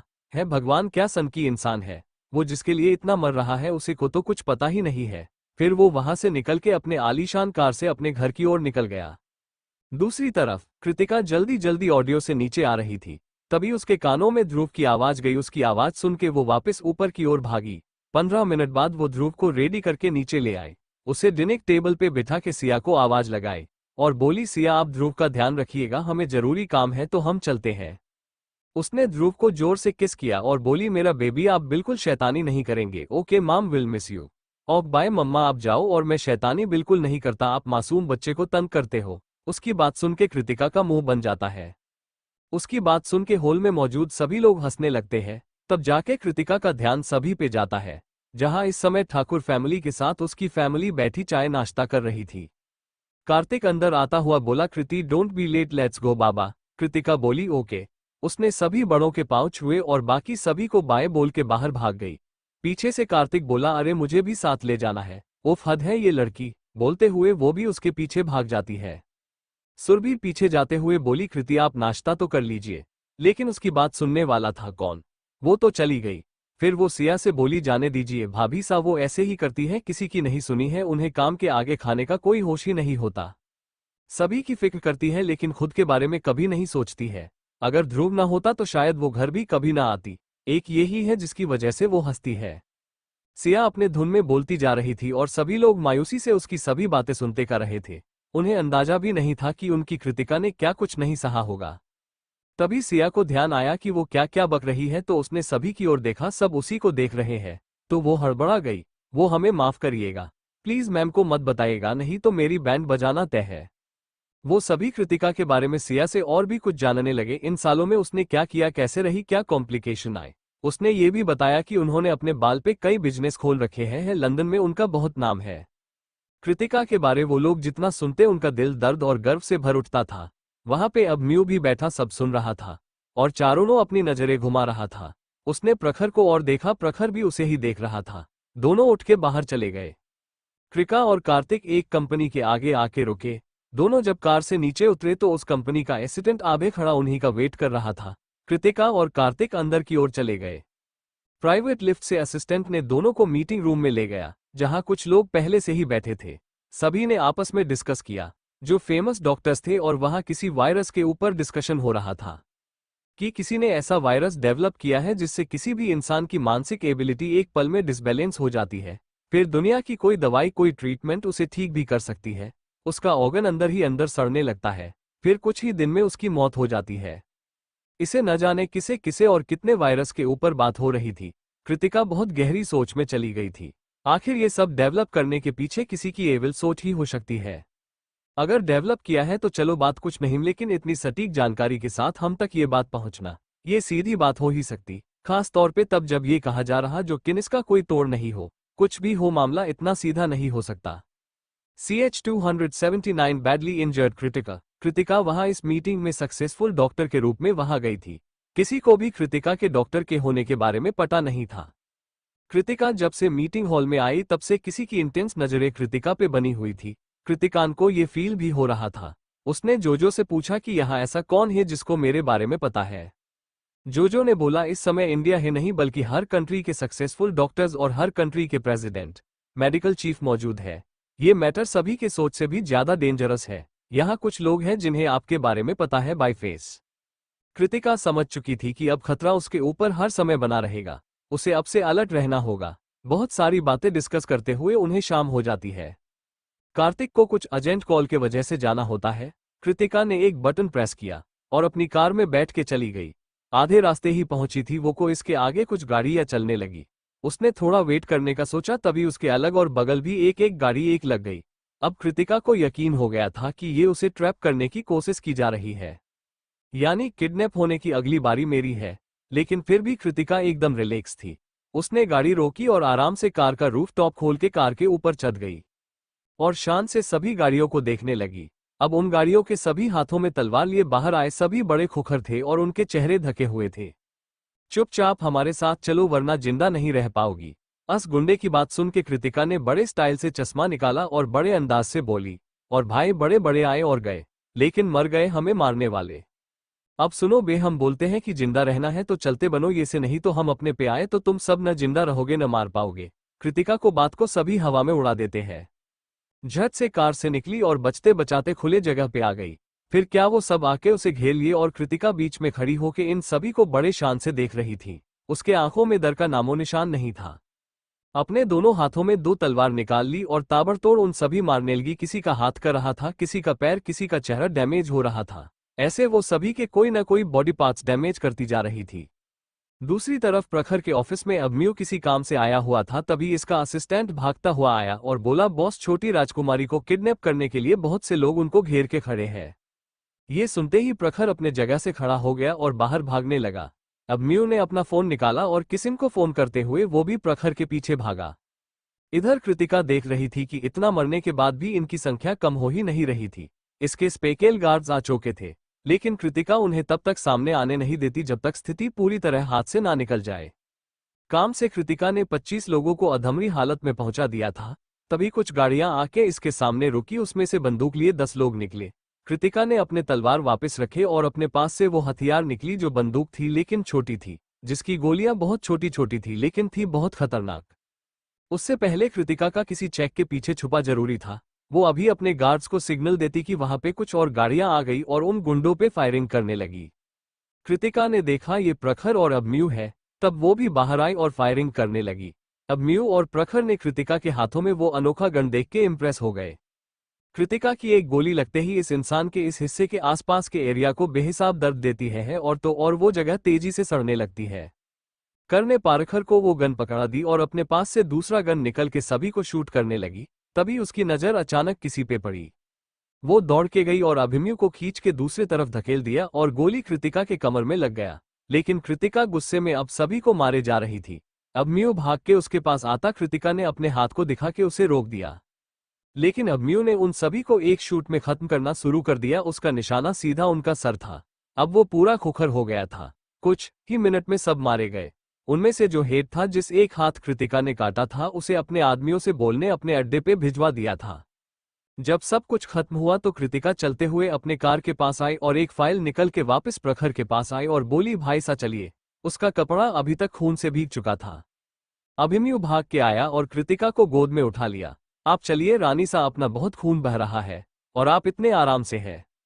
कृतिका ने उसका हाथ अपने हाथ से हटाया और बोली, मिस्टर ठाकुर, 2 बार आपने मेरी जान बचाई थी, इस बार मैंने बचा ली। अब मेरे ऊपर से आपका थोड़ा एहसान कम हुआ। उसकी ऐसी बातों से अभिमन्यु को बहुत बुरा लगा, लेकिन उसने कुछ नहीं कहा। प्रखर ने जब कृतिका को देखा कि उसे गोली लगी है, उसने तुरंत उसे अपने गोद में ले लिया। कृतिका ने प्रखर के कंधे पे अपना सिर सुकून से रख के आंखें बंद कर ली। प्रखर उसे लेके गाड़ी में बैठ गया। अभिमन्यु ने झट से ड्राइविंग संभाल ली। मन में बोला, नहीं रानी सा, जो मैंने किया वो एहसान तो बिल्कुल नहीं था और आपको मैं मना ही लूंगा, चाहे आपको मानने में मुझे सारी जिंदगी ही क्यों न बीत जाए। आपने मेरे हिस्से की गोली खुद पे लेके अच्छा नहीं किया। क्या आपने बहुत कुछ सहा जिससे आपको दर्द का एहसास होना बंद हो गया है? गोली लगी आपको, फिर भी बिना एक्सप्रेशन के आप नॉर्मल थी कैसे? क्या हुआ था इन 3 सालों में आपके साथ रानी सा? आखिर हमें इतना खोजने पे भी आपका पता क्यों नहीं चल पा रहा था? रानी सा, आपने बिल्कुल ठीक नहीं किया। माना मैंने आपके साथ बहुत बहुत ज्यादा गलत किया, लेकिन आप हमें और सबको छोड़ के ऐसे बिना बताए चली जाएंगी, हमें उम्मीद नहीं थी। रानी सा, अब आप ठीक हो जाइए। पीछे बैठा प्रखर कृतिका को जगाए रखने के लिए उससे बातें किए जा रहा था। गुड़िया, हमसे बेटे कीजिए, आप ऐसे आंखें बंद नहीं कर सकती। आपके भाई सा को आपकी जरूरत है। बच्चा प्लीज बच्चा। कृतिक बस हाहू करे जा रही थी, लेकिन अब उसकी आंखें बंद हो रही थी और वो अपने होश संभाल नहीं पा रही थी। अंत में वो बेहोश हो गई। प्रखर बहुत पैनिक हो रहा था। अभिमन्यु ने कार को इतने तेज हवा की स्पीड से चलाया था कि हॉस्पिटल वो 15 मिनट में पहुंच गए। इसका दिल मानो इसके बस में नहीं था। कृतिका की ऐसी हालत मानो उसका सांस को रोक रहा था। अगर कृतिका को कुछ हो गया तो अभिमन्यु के शरीर से प्राण निकल जाएंगे, इतना वो जानता था। वो कृतिका को आज से नहीं बल्कि बहुत सालों से प्यार करता था। डॉक्टर कृतिका को ब्लड का अरेंज करने को बोल के उसे लेके ऑपरेशन रूम में ले गए। अभिमन्यु और प्रखर बाहर खड़े अपने तेज धड़कनों के साथ बुद्ध बन खड़े थे कि इन दोनों के रहते हुए भी कृतिका को गोली लग गई तो क्या भी फायदा हुआ उनके होने का? इससे अच्छा तो वो अकेली लड़के उन सभी को मार दिया। प्रखर ने हताश होकर बोला, हर बार मैं उसकी रक्षा करने में हार जाता हूँ और खुद को इसका बड़ा भाई कहता हूँ। ये बोल के प्रखर को आंखों से आंसू आ गए। क्या कृतिका बचा जाएगी? आखिर वो किसके लोग थे? अभिमन्यु ने कृतिका को शादी के दिन ऐसे क्यों छोड़ा? आखिर क्या वजह थी? क्या ये वजह उसकी प्रेगनेंसी थी या बात कुछ और थी? CH-280, मैं तुम्हें भूल जाऊं, ये हो नहीं सकता। लगभग 4 घंटे के बाद ऑपरेशन रूम का डोर खुला और डॉक्टर बाहर आए। उन्होंने मास्क हटा के बोला, शी इस ओके, अभी उन्हें नॉर्मल वार्ड में शिफ्ट कर देता है। अभिमन्यु और प्रखर को चैन की सांस आई कि चलो कृतिका ठीक है। जब रात काफी हो गई तो कृतिका का फोन बजने लगा। कृतिका का फोन जो डॉक्टर ने लाके उन्हें दिया था, उस पे लगातार फोन आ रहा था, तो प्रखर ने फोन उठा लिया। उधर से आवाज आई, बॉस मेंबर में एक और जीनियस डॉक्टर का किडनैप हो गया है। मैंने पता किया है कि उन्हें आपके बारे में भी पता चल चुका है बॉस, हो सकता है उनका अगला टारगेट आप हो। आप सुन रही है ना? तभी प्रखर की दमदार आवाज आए, आप कौन है? हमारी बहन के, जो कोई भी है, हमें सभी डिटेल चाहिए कि आखिर किसकी हिम्मत हो गई है हमारे बहन को टारगेट करने की। अब तक जो उधर से रिस्पेक्ट और डर की आवाज आ रही थी, अब उधर से भी कड़क और दमदार आवाज आने लगी। आप कौन है और हम क्यों बताएं आपको कुछ भी? हमारी बॉस कहा है कि तुमने हमारे बॉस का किडनैप किया है। बताओ क्या हुआ है मेरे बॉस के साथ? प्रखर ने बोला, शांत हो जाओ, हम उनके बड़े भाई हैं और इस समय आपकी बॉस को गोली लगी है।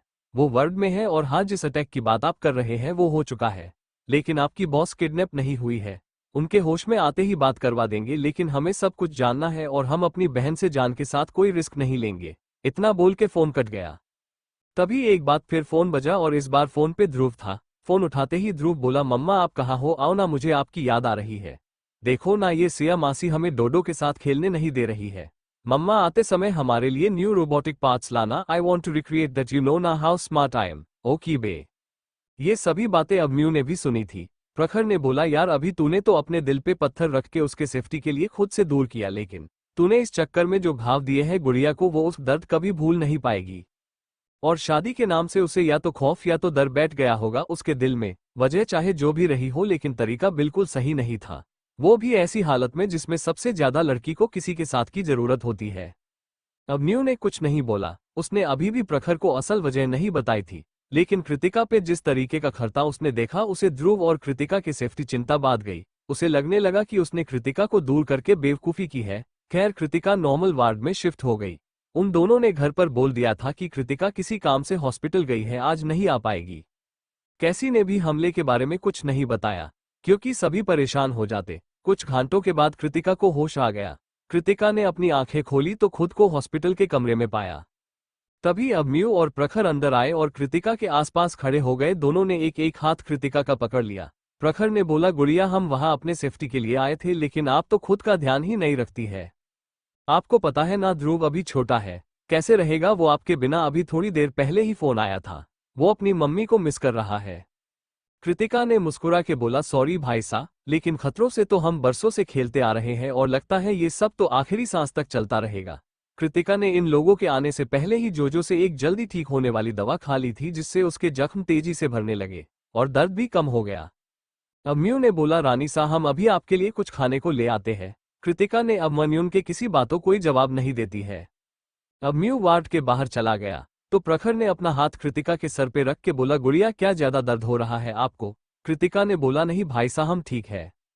कृतिका ने मुस्कुरा के बोला, सॉरी भाई सा, लेकिन खतरों से तो हम बरसों से खेलते आ रहे हैं और लगता है ये सब तो आखिरी सांस तक चलता रहेगा।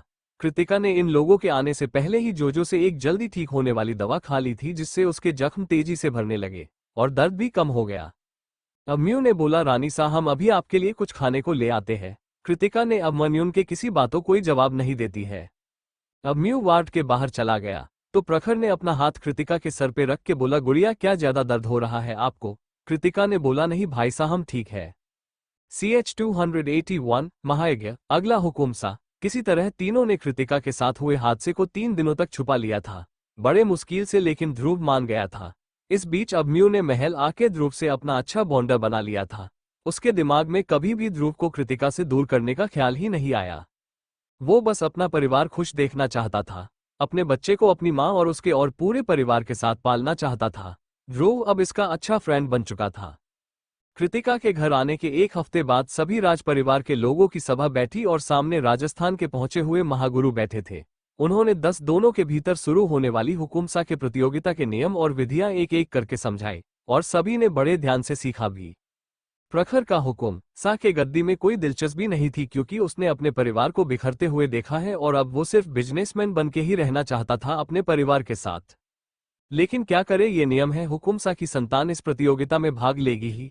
सभी कुछ डिस्कस होने के बाद सभी अपने अपने घर तैयारियों के लिए चले गए। राजवंशी पैलेस, क्या जरूरत है इस खूनी खेल की जिससे कई घरों का चिराग बुझ जाए? क्या करे गुड़िया, यही रिवाज है और खाक में गई ये रिवाज। बेटा, ये सदियों से चली आ रही परंपरा है और ये करना ही होगा। ठीक है बाबा साहब, हम तैयारियां शुरू करवा देते हैं। प्रखर, अब म्यू, आरव सभी अपने अपने लेवल पे तैयारियां शुरू कर देते हैं। ऐसे ही तैयारियों में दिन बीतने लगते हैं। राजवंशी परिवार का अगला होने वाला हुकुमसा यानी कि प्रखर अपनी पत्नी के साथ गंगा स्नान करके मंडी के प्रांगण में निशस्त्र यज्ञ करना होगा, जो कि कम से कम 8 घंटों का होने वाला था। इस बीच कोई भी मंदिर प्रांगण में एक हथियार भी नहीं ला सकता है। इस बीच अगर कोई और शाही परिवार हमला कर दे तो हवन में बैठे पति पत्नी उस यज्ञ को बीच में नहीं छोड़ सकते, और इस बीच यदि उनका परिवार उन्हें अबखित को बचाने में नाकाम हुए तो हर किसी को मौत मिलेगी। कृतिका तो अपना सर पकड़ बैठी थी। उसे सबसे पहले अपने बच्चे को सेव करना था। वो इस समय बागीचे में बैठ के बहुत गाड़ी से सोच रही थी। वो किसी भी कीमत पे अपने बच्चे को किसी और के नजरों में नहीं आने देना चाहती थी। तभी उसे महसूस हुआ कि कोई उसके बगल में आके बैठा है।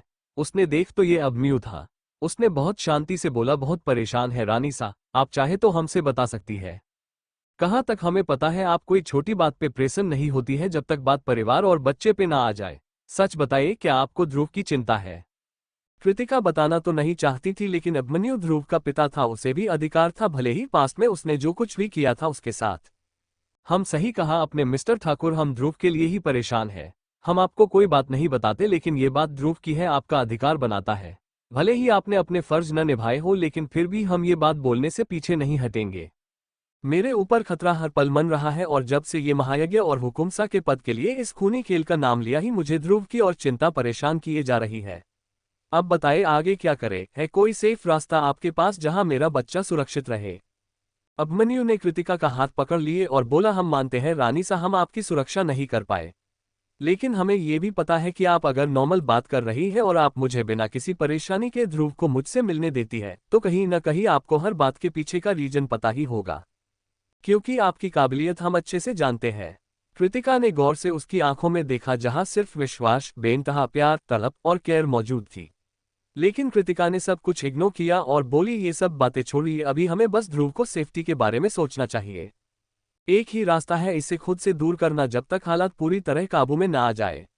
अभिमन्यु आगे कुछ बोलना कि तभी कृतिका उसके बात पे चिल्लाते हुए बोली, क्या मतलब दूर भेज देना? हाँ, किसी को खुद से दूर भेज देना किसी भी बात का सलूशन नहीं होता मिस्टर ठाकुर। आप रहने दीजिए मिस्टर ठाकुर, मैं अपने बच्चे के लिए सोच लूंगी, जो भी करना होगा। उसकी आवाज सुन के प्रखर वहां आ गया और बोला, क्या बात है बच्चा, आप इतनी क्यों चीख रही है? जो भी बात है शांति से कीजिए। प्रखर के पूछने पे अभिमन्यु ने सभी बात बता दी।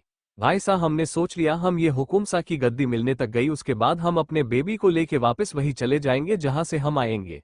अगर दूर जाना ही है तो हम जाएंगे दूर अपने बच्चे को लेके। कृतिका की बात सुन के अभिमन्यु ने झट से कृतिका का हाथ पकड़ बोला, नहीं रानी सा, आप अब ऐसे नहीं जा सकती। रानी सा, आप हमें समझ नहीं रही है। मैंने बोला जब तक खतरा टल नहीं जाता तब तक के लिए। कृतिका ने फिर दांत पिसते हुए बोली, आपको क्या लगता है मिस्टर ठाकुर, किसी अपने को खुद से दूर कर देने से आप उसे सुरक्षित कर रहे हैं? गलत मिस्टर ठाकुर, बल्कि आप इसके अंदर के इमोशन को खत्म कर देते हैं और उसके मन में निराशा जन्म ले लेती है रिश्तों को लेके।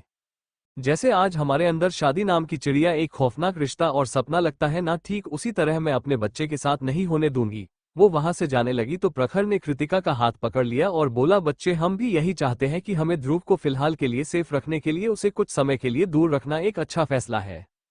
को सुधरेगी या यहाँ भी होगा कुछ ऐसा, जानने के लिए पढ़िए टू तलब #282 पाखी और अभिमन्यु।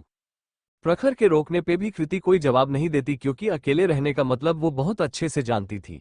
डोंट वॉरी भाई सा, जैसे ही यहाँ का हुकुमसा का महायज्ञ पूरा हो जाएगा हम वापस चले जाएंगे। ये बोल के वो बिना पीछे मुड़े अबदार चली गई। अपने कमरे में सोए हुए ध्रुव को अपने सीने में छुपा के वो सो गई।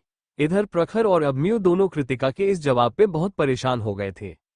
अब क्या सोच है अभी तुमने? अभिमन्यु ने बोला, सोचन क्या है, मैं अपने बीवी और बच्चे को कुछ नहीं होने दूंगा। वैसे तो मेरी रानी सा पहले से ही बहुत स्ट्रांग है, लेकिन इस बार मैं दोनों को किसी भी हालत में अकेले नहीं छोड़ूंगा। फिर उसने प्रखर को कुछ बताया और दोनों अपने अपने कमरे में सोने चले गए। अगले दिन कृति ध्रुव के साथ नीचे आई। वहां सभी लोग डाइनिंग पे बैठे उन्हीं का इंतजार कर रहे थे। मिसेस ठाकुर ने ध्रुव को अपने पास बुलाया तो ध्रुव उनके पास चला गया। आइए हम अपने कुंवर को नाश्ता खिलाते हैं, देखिए हमने चीजी पास्ता आपके लिए बनाया है, और वो उसे खिलाने लगती है। इधर सूर्यवंशी पैलेस में नितिका आरव के पास काफी लेके जाती है। आरव अपने ऑफिस का काम कर रहा है। नितिका ने काफी उसके सामने रखी तो आरव ने उसका हाथ पकड़ के अपने पास बिठा लिया, उसका हाथ पकड़ के चूम लिया, जिससे नितिका शर्मा जाती है। आरव ने बोला, वाइफी आप हमारा कितना ख्याल रखती है, ऑफिस घर सब कुछ संभालती हो, अब हम दोस्त हैं तो हम एक दूसरे से सारी बातें शेयर कर सकते हैं।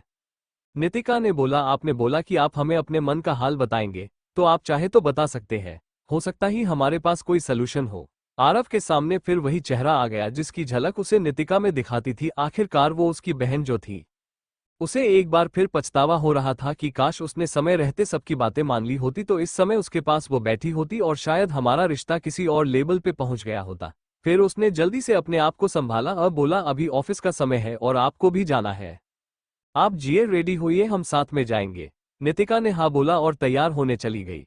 आरव ने आंखें बंद की और बोला, कैसे बताऊंगा नितिका आपको, क्या आप बर्दाश्त कर पाएंगी? लेकिन जो भी हो, हम अपने रिश्ते की शुरुआत सच से करना चाहता हूँ। दूसरी तरफ एक कमरे में दो लोग आमने सामने बैठे थे। अब की बार हुकुम सा का पद हमें हो मिलना चाहिए।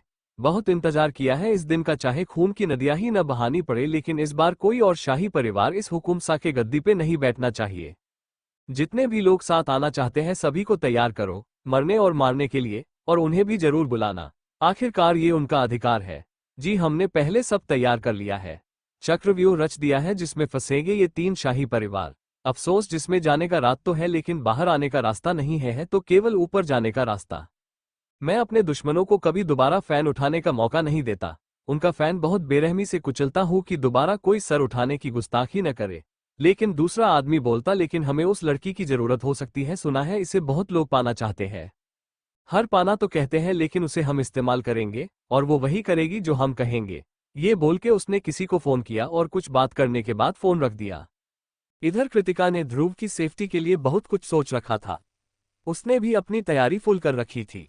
वो जानती थी कि दुश्मन सबसे पहले उनकी कमजोरी पे वार करके उन्हें कमजोर करने की कोशिश करेंगे और इस समय वो कमजोर कड़ी उसका बच्चा है जिसमें कृतिका की जान बसती थी। अभिमन्यु ने भी हर तरफ अपनी पैनी नजर बनाए रखी थी। उसके पास एक फोन आता है। अभिमन्यु ने फोन उठाया और बोला, चक्रव्यूह अगर रचा गया है तो वो तोड़ा भी जाएगा और उसे तोड़ेगा आज का अभिमन्यु। तुम अपडेट देते रहो, अब सबके चेहरे से नकाब हटेगा, हर मुजरिम सामने आएगा। फिर उसके सामने काले कपड़ों में कुछ लोग आ गए। उन्हें देख के अभिमन्यु बोला, सब कुछ तैयार है ना? हमारे फैमिली के किसी मेंबर को कुछ होना नहीं चाहिए। तब तक सामने मत आना जब तक बात हाथ न निकले। हो सकता है फैमिली में और लोगों ने भी अपनी तैयारियां कर रखी हो, हमें बस उन्हें पहचानना है। कोई गलती की गुंजाइश नहीं होनी चाहिए। उन लोगों ने घुटने पे बैठ बोले, जी बादशाह वैसा ही होगा। ये बोल के सब हवा की तरह गायब हो गए, जैसे कभी आए ही नहीं थे। अभिमन्यु चल के खिड़की के पास आया जहां की वॉल शीशे की थी। वहां से वो नीचे चलते लोगों को देख रहा था। बहुत इंतजार करवाया है तूने सामने आने में, कसम से तू कुत्ते की मौत मरेगा, वो भी तिल तिल के। तेरी वजह से हमें अपने मोहब्बत को इतना दुख देना पड़ा। तूने बहुतों को दर्द दिया है। राजवीर ने बोला, दिव्या जी सभी तैयारियां हो गई है ना? जी हुकुम सा सब हो गया है, बस कल ये खूनी खेल ज्यादा भयंकर न हो। राजवीर ने बोला, हम इसने कुछ नहीं कर सकते। हमने कई बार ये नीतमम बदलने को कोशिश की लेकिन कोई फायदा नहीं हुआ। CH-283 खूनी सैलाब। एक बहुत बड़ा प्रांगण जिसमें एक विशाल बरगद का वृक्ष था। उस वृक्ष के चारों ओर कलावा बंधा हुआ था। उसके शाखाओं में घंटियां और मन्नाथ की चुनरी बंधी हुई थी। इसके चारों ओर चबूतरा था और इस चबूतरे ने नीचे धरती में अनगिनत त्रिशूल गहराई से गड़े थे। मान्यता है कि इन सभी में जो सबसे विशाल और बड़ा त्रिशूल है उसे आज तक धरती से बाहर कोई नहीं निकाल पाया है।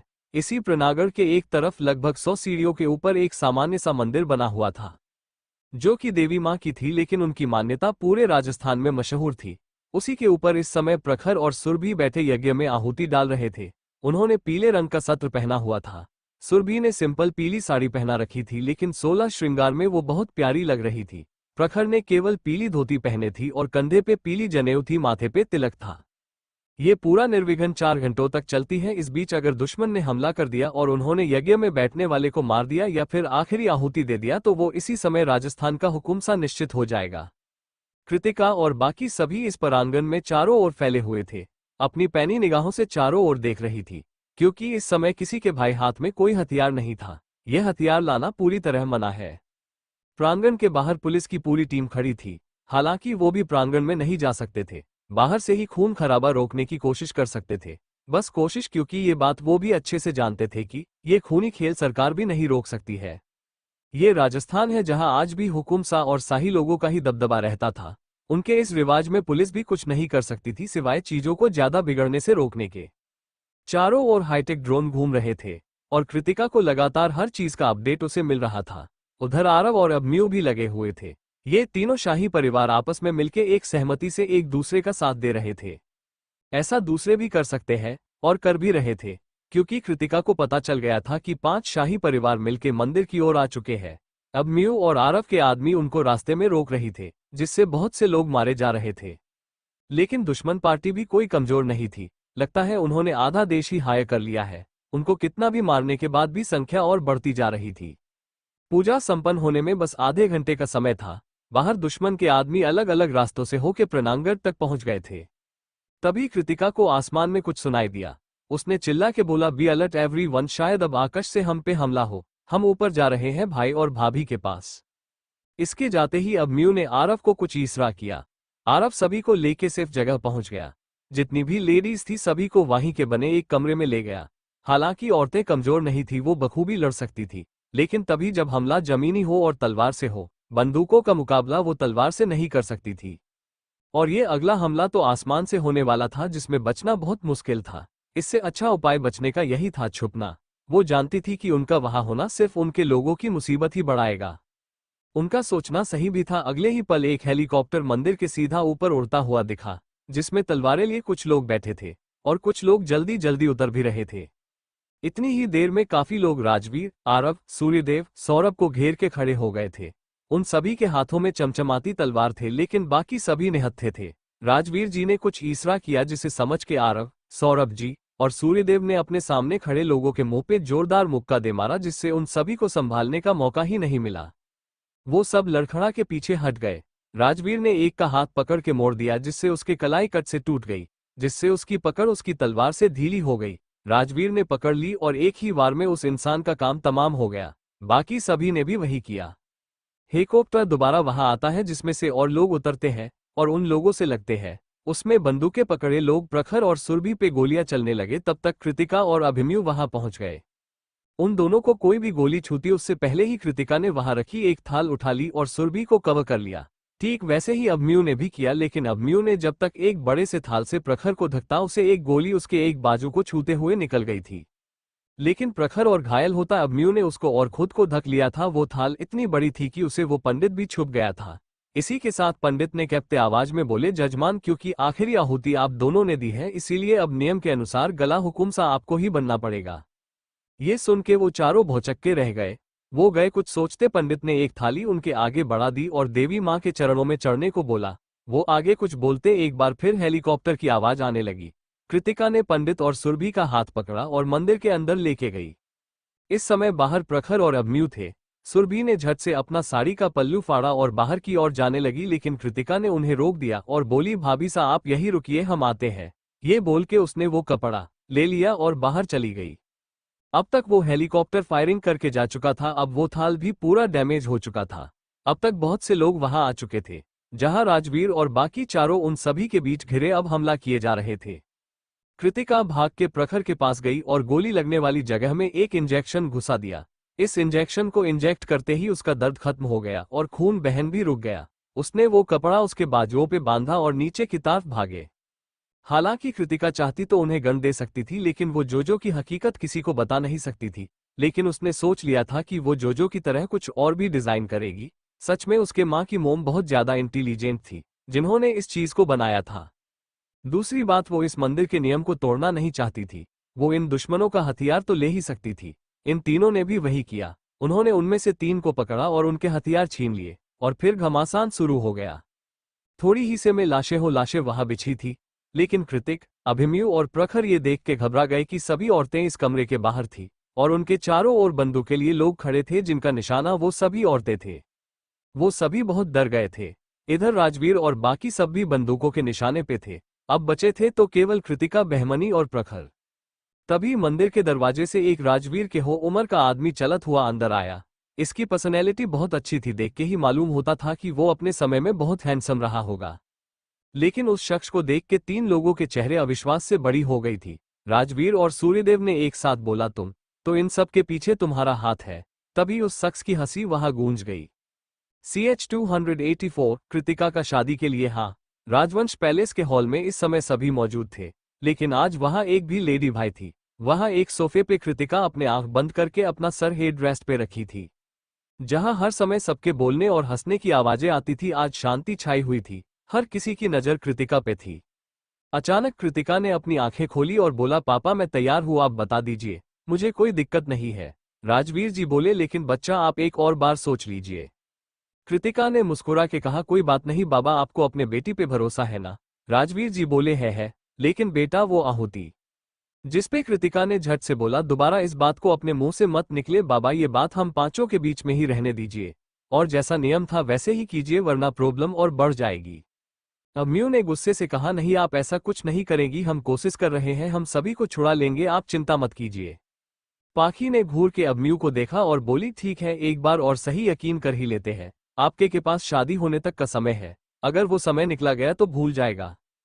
फिर वो सभी को और देख के बोली, मैं अपने रूम में जा रही हूँ, आप सभी कुछ खा के आराम कीजिए, आप सभी का आराम करना जरूरी है ताकि हम अच्छे से सोच सके और शेयर ठीक रहेगा तो लड़ सके। कृतिका अपने कमरे में पहुंच के रूम को अंदर से बंद कर दिया और फोन लेके एक नंबर डायल किया और बोली, ध्रुव ठीक है ना।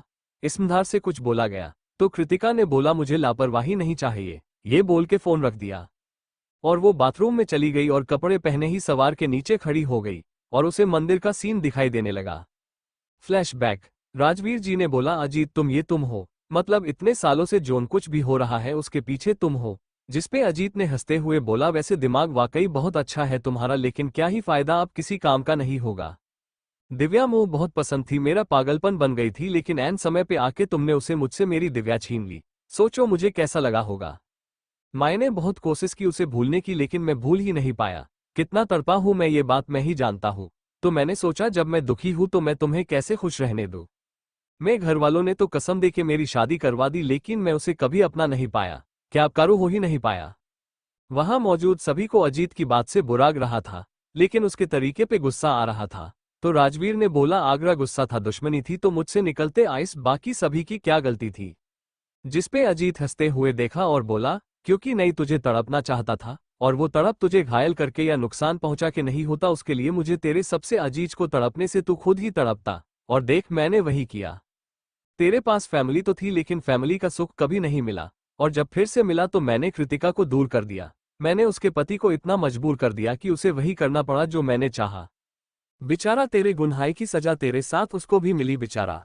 ये बात सुन के कृतिका की नजर अभिमन्यु की ओर उठ गई, लेकिन उसने जल्दी अपनी नजरें उससे हटा ली।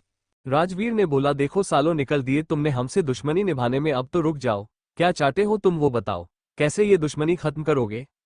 अजीत ने बोला, हाँ ये बात तुमने सही की, मैं ये सब अब यही रोक दूंगा, लेकिन इसके लिए तुम्हें अपने बेटी यानी कृतिका की शादी मेरे बेटे विवान से करनी होगी, वो भी 2 दिन के अंदर।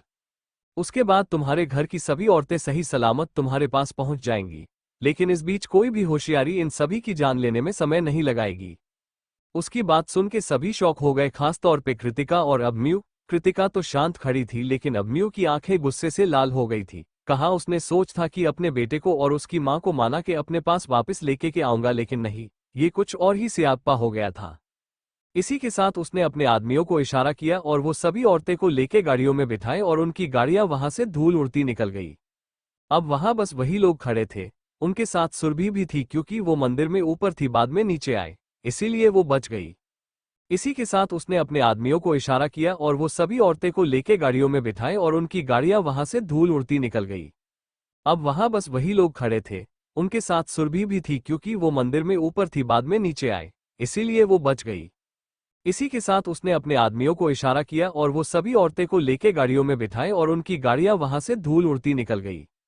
अब वहां बस वही लोग खड़े थे, उनके साथ सुरभि भी थी, क्योंकि वो मंदिर में ऊपर थी, बाद में नीचे आए, इसीलिए वो बच गई। CH-285 अजय सिंह, हल्दी का शगुन। सिंह मेंशन अजमेर के हॉल में 2 लगभग 25 या 26 साल के लड़के खड़े थे जो दिखने में अच्छे थे, रंग गेहुआ, अच्छी हाइट के थे। उनके ठीक सामने के सोफे पे अजीत सिंह बैठे थे और बड़े ही गुस्से में दोनों को देखे जा रहे थे। आप दोनों अपनी मनमानियां बहुत बढ़ा रहे हैं जो हमें बिल्कुल पसंद नहीं है। हमारे बिजनेस में टांग अड़ाने के बारे में सोचना भी मत, वरना आप दोनों के सेहत के लिए ये बात ठीक नहीं होगी। नीलम इसके जोर से बोलने पे एक बहुत ही सीधी और प्यारी औरत सामने आके बोली, जी राजा सा आपने बुलाया। उस औरत को देख के अजीत सिंह ने गुस्से में बोला, कैसे संसार दिए हैं आपने अपने बेटों को जो अपने पिता की बात नहीं सुनते। अच्छे से समझा दीजिए दोनों को कि आगे से कोई गलती करने की हिम्मत न करे, वरना मैं भूल जाऊंगा कि ये दोनों मेरी औलादें हैं। उसकी ये सभी बातें नीलम शांति से सुन रही थी। हर बार ऐसा ही तो होता था, हर बार का गुस्सा अजीत सिंह अपनी पत्नी पे निकला दिया करता था, वो कभी उसे अपनी पत्नी मानता ही नहीं था। वो तो सूखे हैं कि उसे दोनों बेटे हुए, नहीं तो न जाने और क्या कहर बरसता बेचारी पे। उसके दोनों बेटे अजय और विजय गुस्से का घुट पी के अपने मां की बेइज्जती सहन कर रहे थे। वो केवल अपने मां की वजह से चुप रहते थे, नहीं तो उन्हें भी अजीत सिंह को जवाब देना आता था। अजीत सिंह बोले, और हाँ महल सजाओ, कल मेरे बेटे की शादी है। और कृतिका की तस्वीर सामने टेबल पे रख के बोला, आप दोनों देख लीजिए, आप में से कौन इस लड़की से शादी करना चाहता है, कल हल्दी के मंडप में मिल जाने चाहिए। ये बोल के वो वहां से चला गया। अब कृतिका की फोटो नीलम ने उठाई और बोली, लड़की तो बहुत सुंदर और शतरानी लगती है। अजय और विजय को भी कृतिका बहुत पसंद आती है, लेकिन वो सोच रहे थे कि अगर उसके पिता ने इस लड़की को चुना है, इसका मतलब जरूर कोई बड़ी बात है।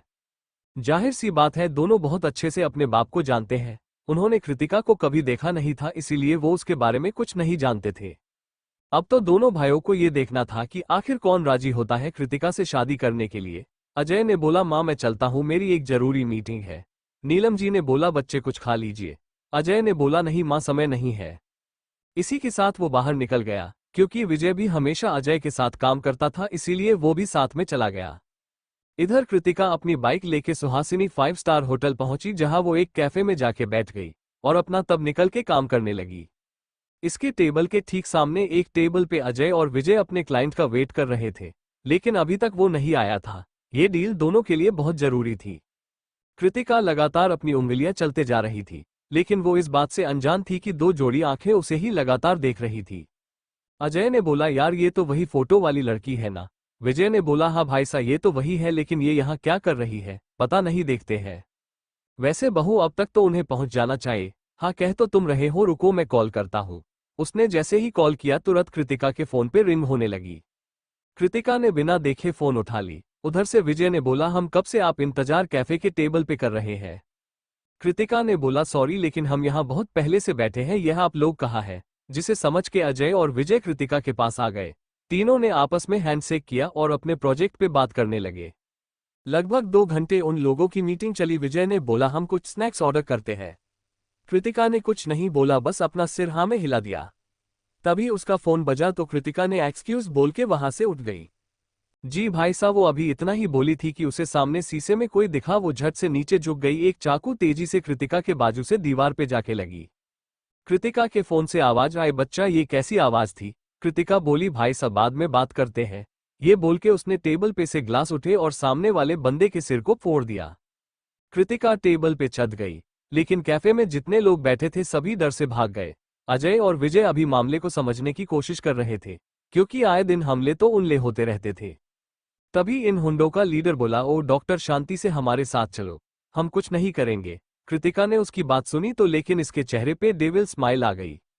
इसने अपने पीछे कमर से एक चाकू निकाला और बोली, ओए टकले, तेरे लिए बाकी के डॉक्टर्स को किडनैप करना आसान होगा, लेकिन हम राजपूत हैं, लड़ना भी जानते हैं, मारना भी जानते हैं। ऐसी नस काटेंगे बेटा कि न तो तुम जिंदगी जी पाओगे न मार पाओगे। जब तक सांसें चलेगी तब तक जिंदा लाश बने रहोगे। तो चलो शुरू करते हैं। उसने उसको घेर के खड़े जितने लोग थे सभी के गले की एक जगह हल्का हल्का चीर दिया, जिससे वो सभी वहीं गिर गए। लेकिन न उनका खून बह रहा था और न उन्हें दर्द हो रहा था।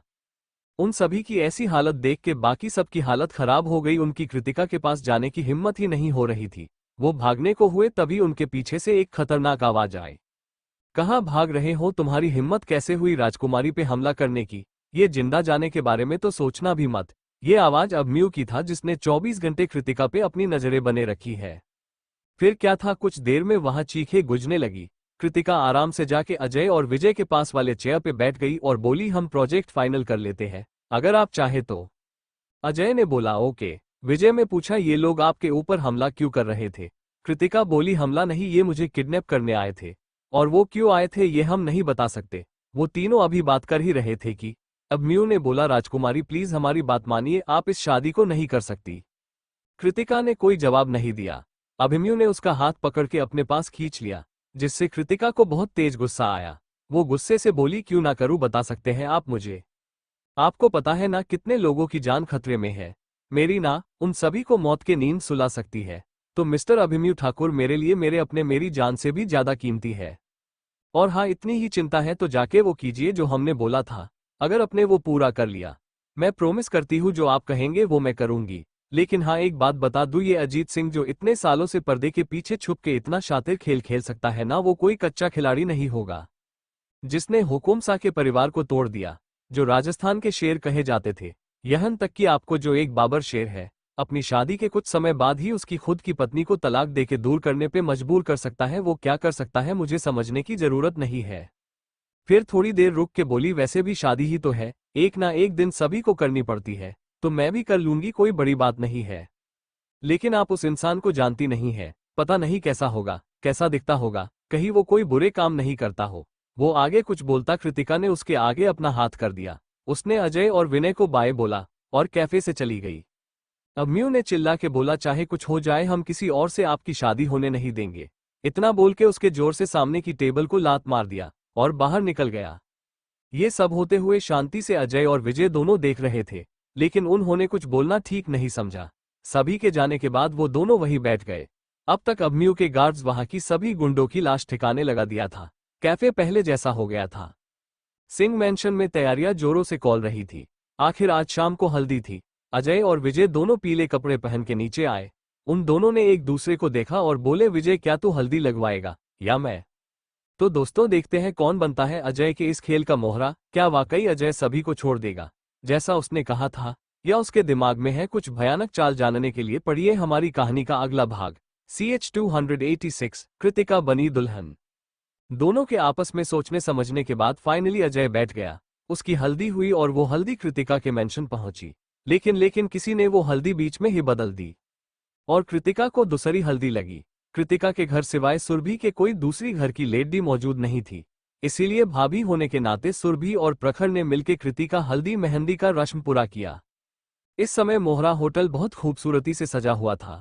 उन्हें देख के ऐसा लग रहा था कि जैसे ये सब खुशी खुशी हो रहा है। अजीत सिंह हर जगह बहुत बारीकी से नजर बनाए बैठा था।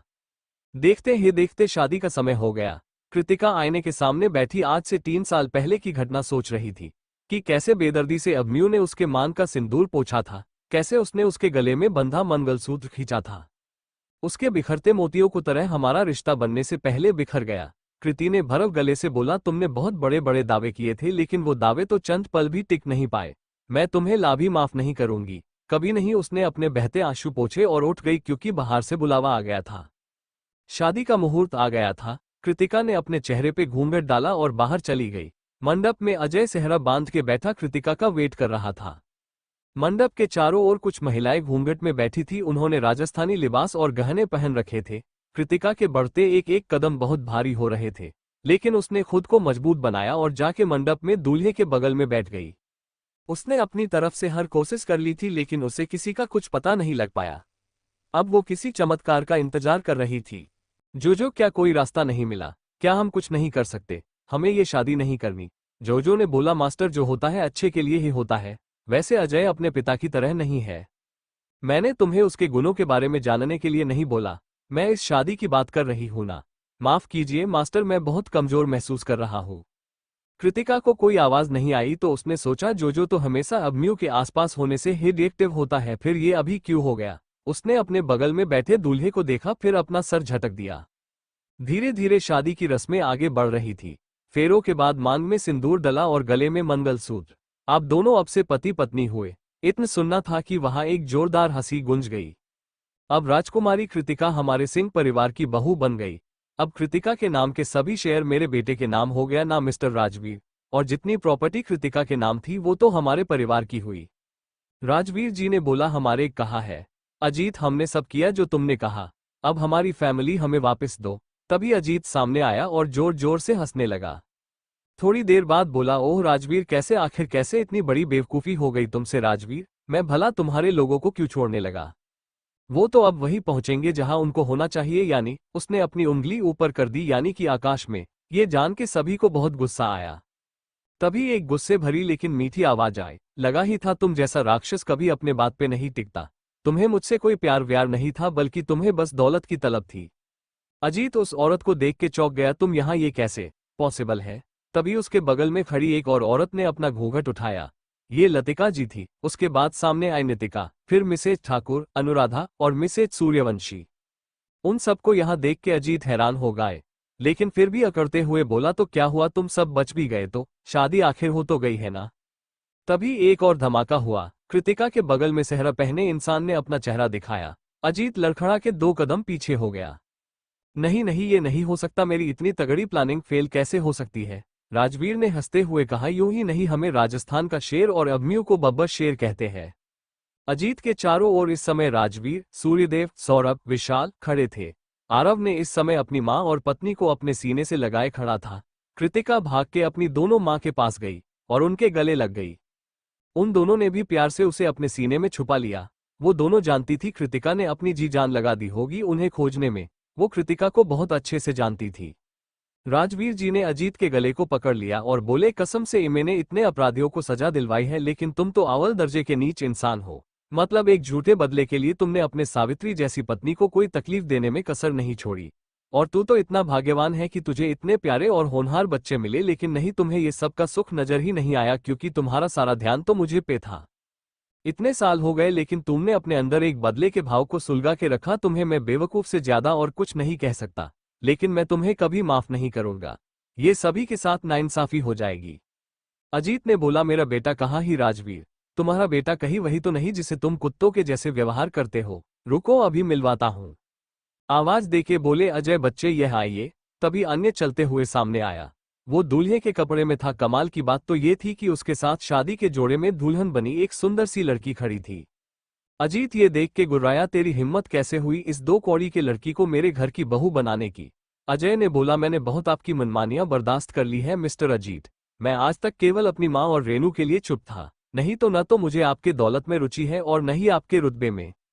और मैं तो शर्मिंदा महसूस करता हूँ आपको अपने पिता के रूप में देख के। काश कि हम अंत होते, आपके होते हुए भी हमने अनाथों के जैसा जीवन जिया है। मेरी माँ ने विधवा का क्या करेंगे आप? इस बदले को निभा के क्या मिलेगा? और आज जहां आप खड़े हैं वह न आपका परिवार है और न आपका अपना परिवार। मैं जा रहा हूं अपनी माँ, भाई, बीवी को लेके आपके साय से दूर। इतना बोल के अजय वहां से सभी से विदा लेके वहां से चला गया। राजवीर ने उसे कॉलर से पकड़ा और घसीटते हुए अभिमन्यु और प्रखर के सामने फेंक दिया। तुम्हें मालूम है कि क्या करना है? कृतिका वहां नहीं थी। ये देख के सभी परेशान हो गए। हर तरफ उसे खोला जाने लगा। तभी प्रखर ने सभी को एक तरफ आने का इशारा किया। कृतिका अपने कपड़े बदल के नॉर्मल कपड़ों में बिस्तर पे गहरी नींद में सो गई थी। CH 287 अभिमन्यु का गुस्सा, उसके सवाल। कृतिका आराम से अपने बेड पे सो रही थी। तभी उसके रूम में अभिमन्यु आया और बड़े प्यार से कृति को देखने लगा। वो बेड पे बैठ के कृतिका के फेस को अपने अंगूठे से सहलाने लगा।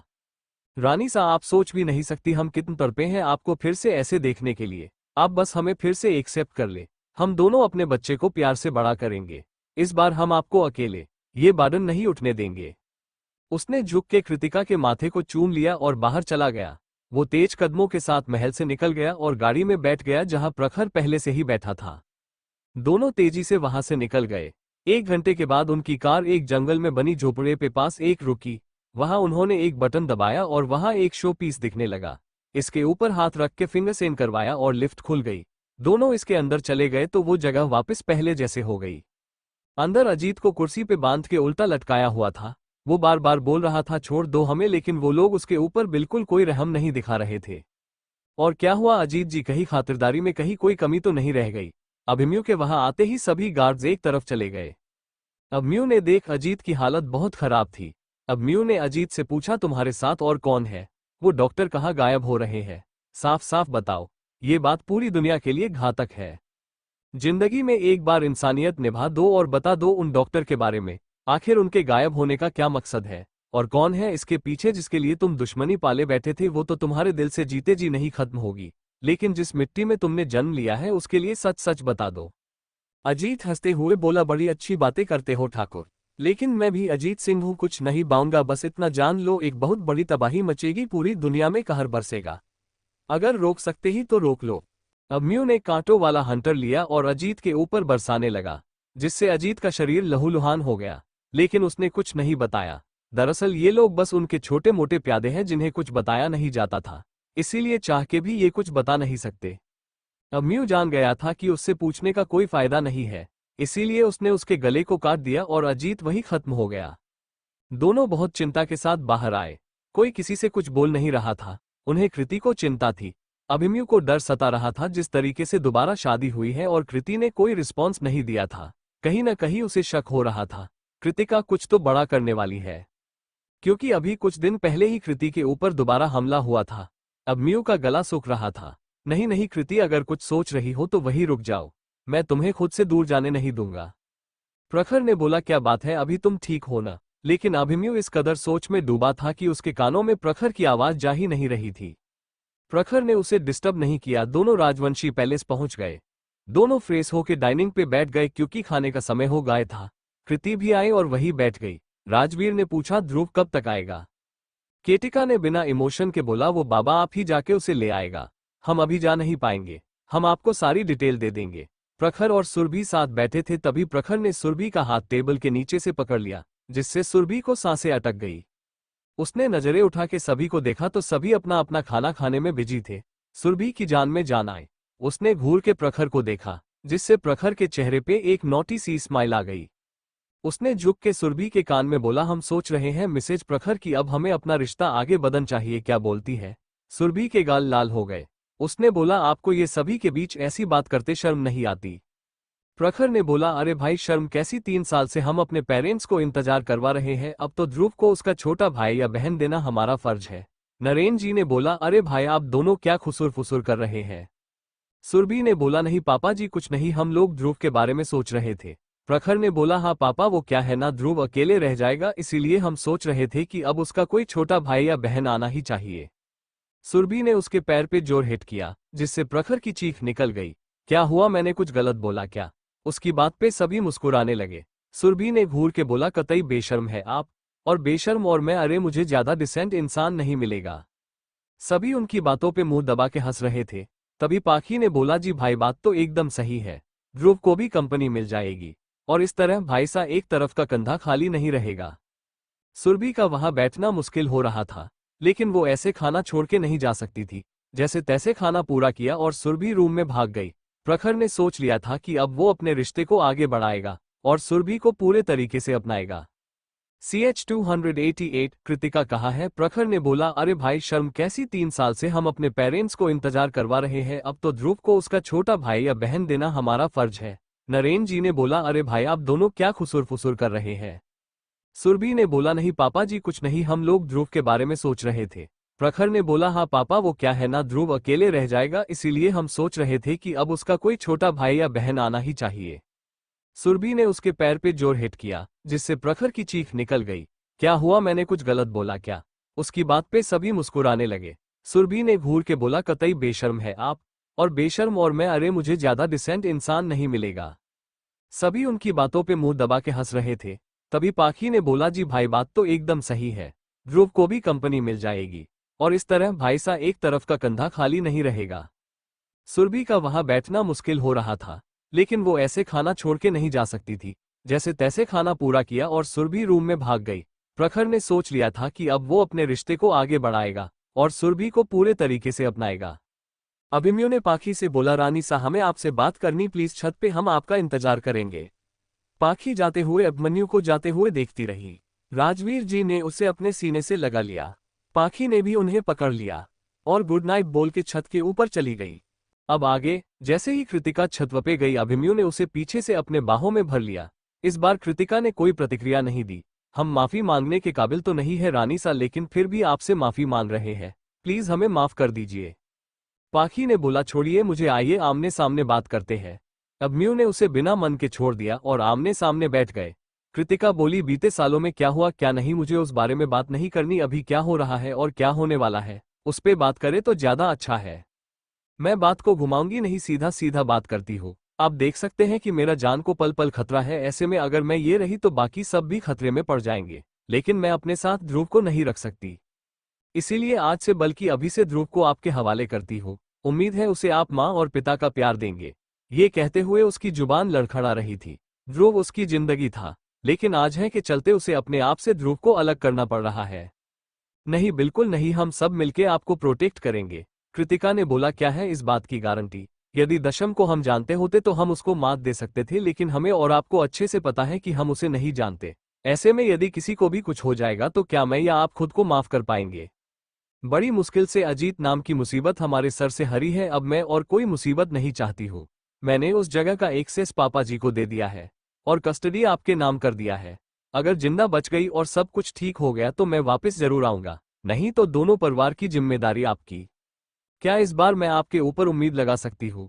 इसे अभिमन्यु ने बोला, एक शर्त पे, यदि आप प्रॉमिस करें जब सही समय आएगा आप मुझे मदद के लिए जरूर बुलाएंगी और खुद को सुरक्षित रखेंगी।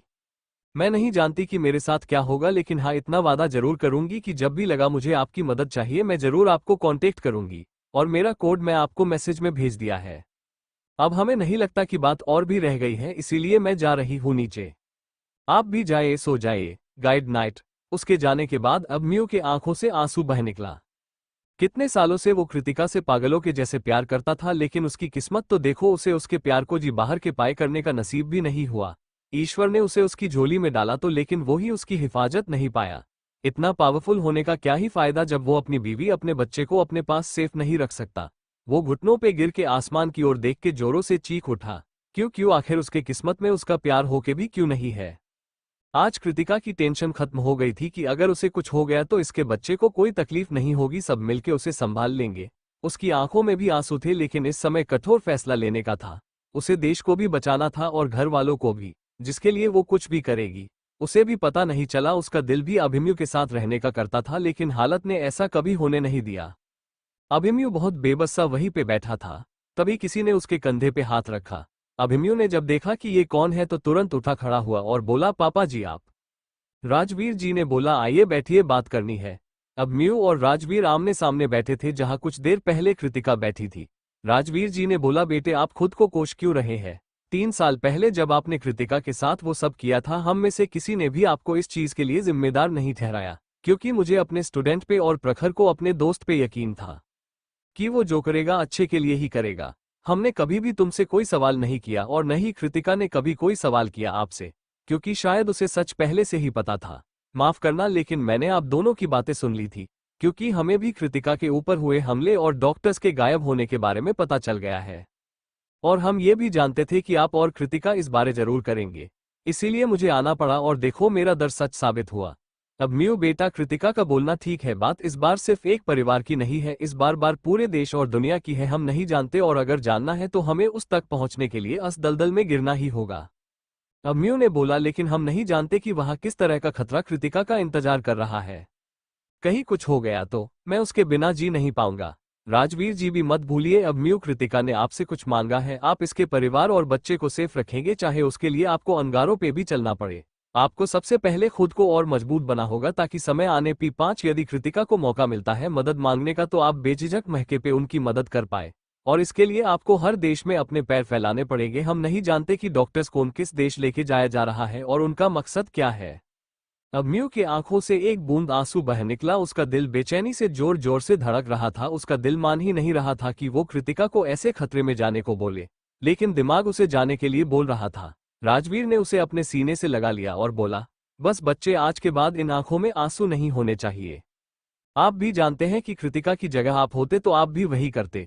अभिमन्यु ने हाँ में सर हिलाया और दोनों अपने कमरे में चले गए। दूसरे दिन राजवीर जी और अभिमन्यु जाके कृतिका के बताए जगह से अपने बच्चे ध्रुव को ले आए। कृतिका ने उसे बहुत प्यार किया। सभी ने मिलकर खूब एंजॉय किया। कृतिक ने हर मोमेंट की वीडियो बनवाई। कृष को ऐसे प्यार करती कि जैसे ये उसका आखिरी बार है। ऐसे ही एक हफ्ता बीत गया। इस बीच कृतिका अपने ऑफिस और हॉस्पिटल जाती रही। इस बीच उसने कई ऑपरेशन भी किए। कृतिका जल्दी जल्दी नाश्ता कर रही थी। लतिका जी बोली, अरे ओ तूफान, जरा धीरे धीरे खाए, नाश्ता कहीं भागे नहीं जा रहा है। कृतिका ने मुंह में खाना ठुसे हुए बोली, मां नाश्ता तो नहीं, लेकिन हॉस्पिटल में मेरा पेशेंट वेट नहीं कर पाएगा, कहीं बीच में ही टपक गया तो ओके बाय एवरीवन। कृतिका को जाते देख दिव्या जी बोली, कृतिका को वापस बुलाइए जी, मेरा मन बहुत बेचैन हो रहा है। पता नहीं क्यों कृतिका को जाते देख बहुत बेचैनी हो रही है, कि जैसे वो हमसे बहुत दूर जा रही है। ऐसे 3 साल पहले भी हुआ था। नहीं राजवीर, प्लीज मेरी बच्ची को बुला लीजिए वापस। राजवीर ने अभिमन्यु की ओर देखा तो उसने अपनी पलकें झोंका दी। उसने फोन से किसी को मैसेज किया।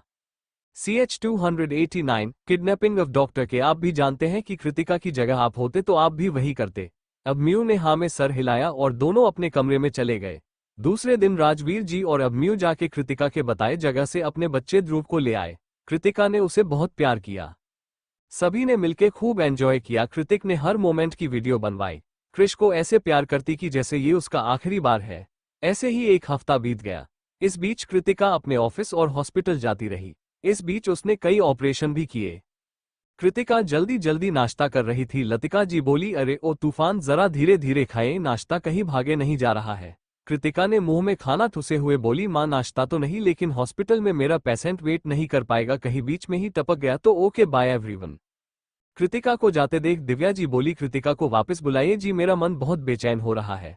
पता नहीं क्यों कृतिका को जाते देख बहुत बेचैनी हो रही है कि जैसे वो हमसे बहुत दूर जा रही है।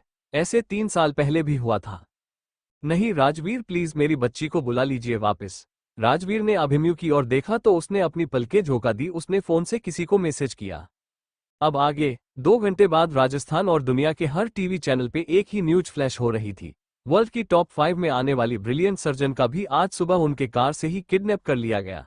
सुनने में आया है कि डॉक्टर के ऊपर बहुत बार हमले हो चुके थे, जिससे उन्होंने अपने सेफ्टी के लिए गार्ड्स भी रखे थे, लेकिन उनके कार के आगे पीछे के गार्ड्स भी रहस्यमयी तरीके मरे हुए पाए गए। आखिरकार डॉक्टर के भी उन्हीं डॉक्टर्स के जैसे किडनैप हो गई। ये खबर राजवंशी महल में बैठे सभी सुन रहे थे। दिव्या तो बेहोश ही हो गई। बेहोशी में भी बस एक ही नाम था, मेरी बच्ची को लाओ, मेरी बच्ची, मेरी बच्ची। राजवीर जी बहुत बेबस बाप थे इस समय। आखिर वो हो गया जिसका डर था। आखिर उनकी बच्ची को और कितना परीक्षा देना होगा ऊपर वाले ईश्वर, उसकी रक्षा करना। अभिमन्यु अपने कमरे के खिड़की पे खड़ा बाहर के नजरों को अपनी खाली आंखों से देख रहा था। घर में सभी का रो रो के बुरा हाल था। इस समय तीनों फैमिली वहां मौजूद थी। किसी को कुछ समझ नहीं आ रहा था कि क्या हो गया। हर कोई कृतिका का पता लगाने की कोशिश कर रहा था, लेकिन हर किसी की कोशिश नाकाम रही। तभी अभिमन्यु नीचे आया और ध्रुव को सुरभि के गोद में देके बोला, सुरभि भाभी, जब तक मेरी कृति और ध्रुव की मां भी मिल जाती, मैं चाहता हूं कि आप इसे अपने बच्चे की तरह पाले। और ध्रुव को सुरभि के गोद में डाल के वो बाहर चला गया। सुरभि ने ध्रुव को प्यार से खाना खिलाया, फिर उसे दिव्या जी के रूम में ले गई और ध्रुव को उनके पास बिठा की बोली, मासा आपको और हमें मिलकर ध्रुव को संभालना होगा, उसके लिए आपका उठाना जरूरी है माँ, आप सुन रही है ना। तभी ध्रुव ने दिव्या जी के गालों को चुप लिया और तोतली जुबान में बोला, नानी माँ उठो, मेरे साथ खेलो, उठाना मासा। ये आवाज जैसे दिव्या के कानों में जान डालने का काम किया। वो धीरे से अपनी आंखें खोली तो सामने ध्रुव का मासूम चेहरा दिखा, जो लगता इसके गले को चूमे जा रहा था। दिव्या के आंखों में आंसू आ गए। उन्होंने काश के ध्रुव को अपने बाहों में भर लिया। माफ करना बच्चे, अपनी नानी मासा को हम अपने कृति को तो अपनी ममता नहीं दे सके, लेकिन आपके ऊपर अपनी ममता जरूर लुटाएंगे। जो कसक मेरे दिल में बरसों से थी उसे मेरी बेटी के अंश को मिलेगा। अब ऐसे आप हमें नानी मासा ही बोलेंगे। ध्रुव ने भी बोला, नानी मासा। इसी तरह ध्रुव सबके जीने का जरिया बन गया। ध्रुव सबसे ज्यादा किसी को परेशान करता था तो वो सिर्फ विशाल को। विशाल ही उसे कॉलेज से आने के बाद लेके इधर उधर घूमता था। बाकी समय ध्रुव सारा घर सर पे लिए घूमता था। धीरे धीरे 1 महीना बीत गया। अब म्यू अपने माता पिता के साथ राजवंशी महल में ही शिफ्ट हो गया था। वो नहीं चाहता था कि ध्रुव, जो सभी के मुस्कुराने की इकलौती वजह था, उनसे दूर हो जाए। अब तक 1 और महीना बीत गया था। एक दिन सुरभि ध्रुव के साथ खेल रही थी, तभी सुरभि की तबीयत बिगड़ने लगी और वो चक्कर खा के गिर गई। सभी परेशान हो गए। इस समय घर में कोई जेंट्स नहीं था। लतिका जी ने फोन करके डॉक्टर को घर बुलाया। आधे घंटे बाद डॉक्टर आए और चेक करने के बाद बोली, घबराने की जरूरत नहीं है, बल्कि खुशखबरी है, ये मां बनने वाली है। आप हॉस्पिटल इन्हें लेके आ जाएं, मैं चेक करके बता दूंगी कि कितने हफ्ते की प्रेगनेंसी है और इनको कौन सी दवा देनी है। सभी के चेहरे पे खुशी की चमक आ गई। शाम में जब सभी वापस आए तो उन्हें भी ये खबर मिली। सभी ने सुरभि को भर भर के आशीर्वाद दिया। प्रखर उसे लेके हॉस्पिटल निकल गया। उसने सुरभि को अपने सीन से लगा रखा था। थैंक यू इतनी बड़ी खुशी देने के लिए। कृति के जाने के बाद ध्रुव ही हमारे खुशी का कारण था, लेकिन अब ये नन्ही सी जान सभी को कृति के दुख से थोड़ा सा ही सही दूर कर पाएगा। क्योंकि भले ही कोई उसके बारे में बात नहीं करता कि सभी को दुख होगा, लेकिन ऐसा कोई पल नहीं होता है जब सबके मन में कृति की चिंता ना हो। सभी एक दूसरे को दिखावा कर रहे हैं कि वो ध्रुव के आगे कृतिक का दुख भुला रहे हैं, लेकिन ऐसा है नहीं। कृतिका की जगह कोई कभी भी नहीं ले सकता है। सुरभि ने भी बोला, हाँ मैं जानती हूँ, कृतिका की जगह कोई कभी नहीं ले सकता। मैं खुश हूं कि मेरे कारण सभी के चेहरे पे खुशी की एक झलक तो दिखी। उधर आरव ने अब तक अपने फीलिंग के बारे में नितिका को बता दिया था। नितिका को आश्चर्य नहीं हुआ कि उसका पति कृतिका को बेहद प्यार करता है, लेकिन आरव ने बोला, मैं अपना पति धर्म ईमानदारी से निभाना चाहता हूँ। हाँ, लेकिन कृतिका को भूलना मेरे बस में नहीं है। माफ करना, क्या अब भी आप हमें अपना चाहती है? वादा है मेरा, हमारा ये एक दारफा प्यार हमारे रिश्ते में या कृतिका के जीवन में लंबी परेशानी नहीं बनेगा। नितिका ने बोला, मैं समझती हूँ कि प्यार भूलना आसान नहीं होता और खुश हूँ कि आपने सब कुछ सच सच बताया। हाँ, मैं अपने इस रिश्ते को महका देना चाहती हूँ। बस उम्मीद है आप मुझे कृतिका जितना नहीं, लेकिन थोड़ा ही दिल से प्यार करें। इस बात पे आरव ने नितिका को गले से लगा लिया। मैं भाग्यशाली हूं कि आप मेरी जीवन संगी बनी, इतनी बड़ी बात को इतनी सहजता से ले लिया। नितिका बोली, मेरी गुड़िया है ही ऐसी कि कोई भी उसे प्यार कर बैठे, लेकिन देखिए ना उसकी किस्मत भी कैसी है। अब म्यू भाई भी उसे जान से ज्यादा चाहते हैं, लेकिन दोनों आज तक एक नहीं हो पाए और नहीं अपना अपना प्यार दिखा पाए। मेरी बहन की किस्मत में जाने क्या है जो उसके नसीब में खुशियां आती ही नहीं है। आपसी समझ से आरव और नितिका भी अपने रिश्ते में आगे बढ़ गए थे। तीनों ही परिवार एक दूसरे को संभाल रहा था। कहाँ गई कृतिका? क्या किसी बड़ी मुसीबत में है? क्या अभिमन्यु खोज पाएगा अपने प्यार कृतिका को? CH-290 हिप्नोटिज्म नीर वायरस। कृतिका के किडनैपिंग के बाद सभी अपनी जी जान से कृतिका की खोज कर रहे थे। इसके लिए उन्हें गवर्नमेंट से लेके बिजनेसमैन से लेके साइंटिस्ट जितने भी हैं कहाँ भी हैं सभी से कांटेक्ट करके कोई क्लू खोजने की कोशिश में लगे थे। अभी तक उन्हें कुछ पता नहीं चल पाया था। धीरे धीरे करके 4 महीने निकल गए। ध्रुव के साथ साथ अब तो सुरभिंग का भी ध्यान रखा जा रहा था। दूसरी तरफ नितिका के भी गुड न्यूज थी, उसकी प्रेगनेंसी को भी लगभग 2 महीने हो चुके थे। अभिमन्यु ने दिन रात मेहनत करके अपने आप को और पावरफुल बनाया था। हर कंट्री में उसका सिक्का चलता था। उसे अब बस इंतजार था तो बस कृतिका के किसी में मैसेज का। वही कहीं एक आराम के कई फीट नीचे एक बहुत बड़ा और मॉडर्न हाईटेक लैब था जहां कई साइंटिस्ट किसी चीज पे रिसर्च कर रहे थे। उन्हें देख के लग रहा था जैसे वो कोई रोबोट हो जिनसे जो कहा जा रहा था वो उसे पूरा कर रहे थे। अभी एक आदमी आया और सभी को काम रोकने को बोला। सभी एक झटके में रुक गए। फिर उसने सभी को एक के बाद एक बाहर निकल के हॉल में लेके आया। फिर सभी को बारी बारी अंदर केबिन में बुलाया गया। सभी को एक जगह कागतारा देखने को बोला गया, एक भी पलक नहीं गिरानी है। सभी ठीक वैसा ही करते गए। फिर उन्हें एक इंजेक्शन लगा दिया गया और बाहर नीचे जमीन पे ही बिठा दिया गया। सभी के साथ ऐसा ही किया गया। तभी बारी आई एक काम उम्र की बेहद खूबसूरत लड़की की। उसके साथ भी वैसा ही किया गया और कुछ सवाल पूछे गए। फिर एक इंजेक्शन लगा दिया गया। फिर वो आदमी सामने आया। इस समय इसके सामने एक इंसान का चेहरा था जो बेहद करीब से उसको देख रहा था। तो डॉक्टर के देखो, आज तुम कहाँ हो? आज तुम मेरे हाथ की कठपुतली बन चुकी जिसे मैं जैसे चाहूँ वैसे नाचा सकता हूँ, लेकिन मैं तुम्हारा और तुम्हारे ब्रेन का इस्तेमाल एक बड़े मकसद के लिए करना चाहता हूँ। वो मकसद इस दुनिया के एक देश जिसका नाम भारत है, इसके ऊपर कहर बन के बरसेगा। वहां के बासिंदे पानी पीले भी तड़प के मरेंगे। फिर वो देश महान भारत नहीं बल्कि वीरान भारत बन के रह जाएगा। इस बार न बंदूकें चलेंगी, न बॉम्ब गिरेगा, न ह्यूमन बॉम्ब बनेगा, न हाईजैक होगा, अब होगा नीर अटैक। तुम्हारे नॉलेज के कारण ही हमारा ये प्रोजेक्ट इतना आगे बढ़ा है। बस कुछ महीने फिर ये मिशन भारत का नामोनिशान इस धरती पे से नेस्तनाबूद हो जाएगा। हा हा हा। ये थी कृतिका। उसे भी वहां से बाहर भेज दिया गया। उसने सबसे छुप के एक प्री लोडेड इंजेक्शन खुद को लगा दिया जिससे इन लोगों द्वारा दिए गए इंजेक्शन का असर खत्म हो गया। उसने अपने मन में ही जोजो से बात की, जोजो ये तो बहुत खतरनाक प्लानिंग कर रहे हैं। यह में मौजूद सभी साइंटिस्ट तो पूरी तरह उनके बस में है। अगर मेरे पास तुम नहीं होते तो जाने क्या ही हो जाता। जी मास्टर, अब हमें क्या करना चाहिए? ये वायरस जिस स्पीड में बन रहा है लग रहा है बहुत जल्द ये प्रोजेक्ट खत्म भी हो जाएगा। फिर वो लोग इन सभी साइंटिस्ट को मार डालेंगे। इसमें आपका भी नंबर होगा। कृतिका ने बोला, हम कह तो तुम सही रहोगे। हमें एक हिंट अब म्यू को देना चाहिए, लेकिन अभी नहीं, कुछ दिन के बाद। जी मास्टर। इसी के साथ चलती हुई कृतिका इन्हीं लोगों के साथ नीचे जमीन पे बैठ गई। फिर सभी के सामने एक एक करके पूरी प्लेट में थोड़ी सब्जी और एक रोटी दी गई। सभी को खाने का आदेश मिला तो सभी उठा के खाने लगे। कृतिका ने भी वही किया जैसे सब कर रहे थे। उसने बिल्कुल रिएक्ट नहीं किया। जैसे जिसे सभी ने खाना खाया फिर उन्हें 2 घंटे के लिए आराम करने के लिए बोला गया। सभी ने वही किया। फिर 2 घंटे बाद सभी वापस लैब में गए और काम शुरू कर दिया। लगातार काम करते हुए 12 घंटे से हो गए। फिर वही सिलसिला चालू हुआ। देश दुनिया के बेहतरीन और बेस्ट डॉक्टर्स और साइंटिस्ट इस समय किसी के हाथों को कठपुतली बने हुए थे और बुरे काम में उनका इस्तेमाल हो रहा है। उसके बाद उनकी मौत पक्की। इधर ठाकुर कारपोरेशन में अभिमन्यु बैठा काम कर रहा था। तभी इसके लैपटॉप पे एक मैसेज फ्लैश हुआ। अभिमन्यु ने उसे खोल के देखा तो उसके आंखें से एक आंधी की बंद गिर गई। इसने तुरंत इस मैसेज पे रिप्लाई दिया। उधर से थम्स अप का चिन्ह का साइन आया तो अभिमन्यु ने तुरंत प्रखर और राजवीर जी को बुलाया अपने ऑफिस में और सभी मिलकर प्लानिंग करने लगे। कृतिका ने ज्यादा नहीं लेकिन थोड़ा सा डिटेल कोड में भेजा था जिसे अभिमन्यु आसानी से ब्रेक कर सकता था, क्योंकि कृतिका ने उसे कुछ खुद का बनाया कोड उसे बता के गई थी। अभिमन्यु ने सीक्रेटली सभी देश दुनिया के लॉयल गवर्नमेंट को अपने कॉन्टेक्ट में लिया, क्योंकि ये एक बेहद नाजुक केस था जिसपे सभी को बहुत सावधानी बरतने की जरूरत थी और सभी देश ने इसमें फुल कोऑपरेशन किया, क्योंकि कोई भी अभिमन्यु को एफएन करने की भूल नहीं कर सकता था। उनकी प्लानिंग 2 हफ्ते के बाद एग्जीक्यूट होने वाली थी। लेकिन अभिमन्यु अपने सीक्रेट लोगों के साथ ही साथ कृतिका के ब्लैक कमांडो इसके बेस्ट गैजेट्स को लेके वहां के लिए निकल चुका था। इस मिशन में उसने प्रखर या किसी को नहीं लिया था। उसने ध्रुव की जिम्मेदारी प्रखर को दे दी और अपने माँ पापा की भी।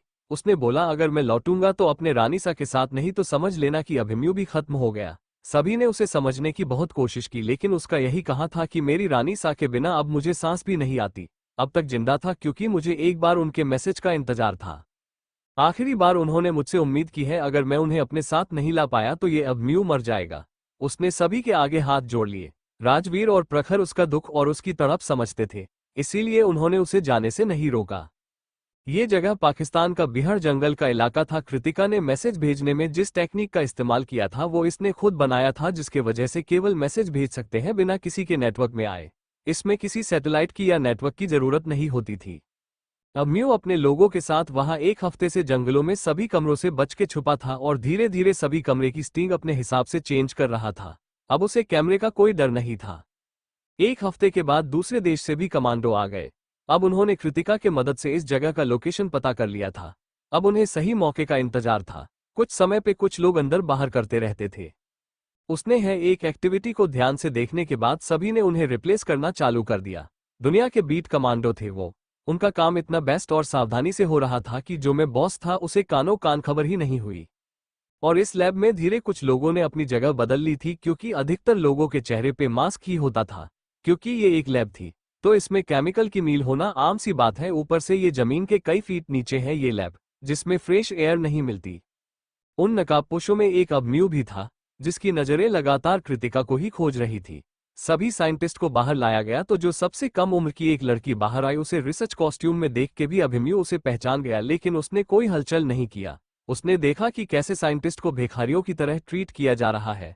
उसे हिस्सा तो बहुत आ रहा था, लेकिन वो अभी कोई छोटी सी भी गलती नहीं कर सकता था, इसीलिए अपनी लाल आंखों से सब कुछ होते हुए देख रहा था।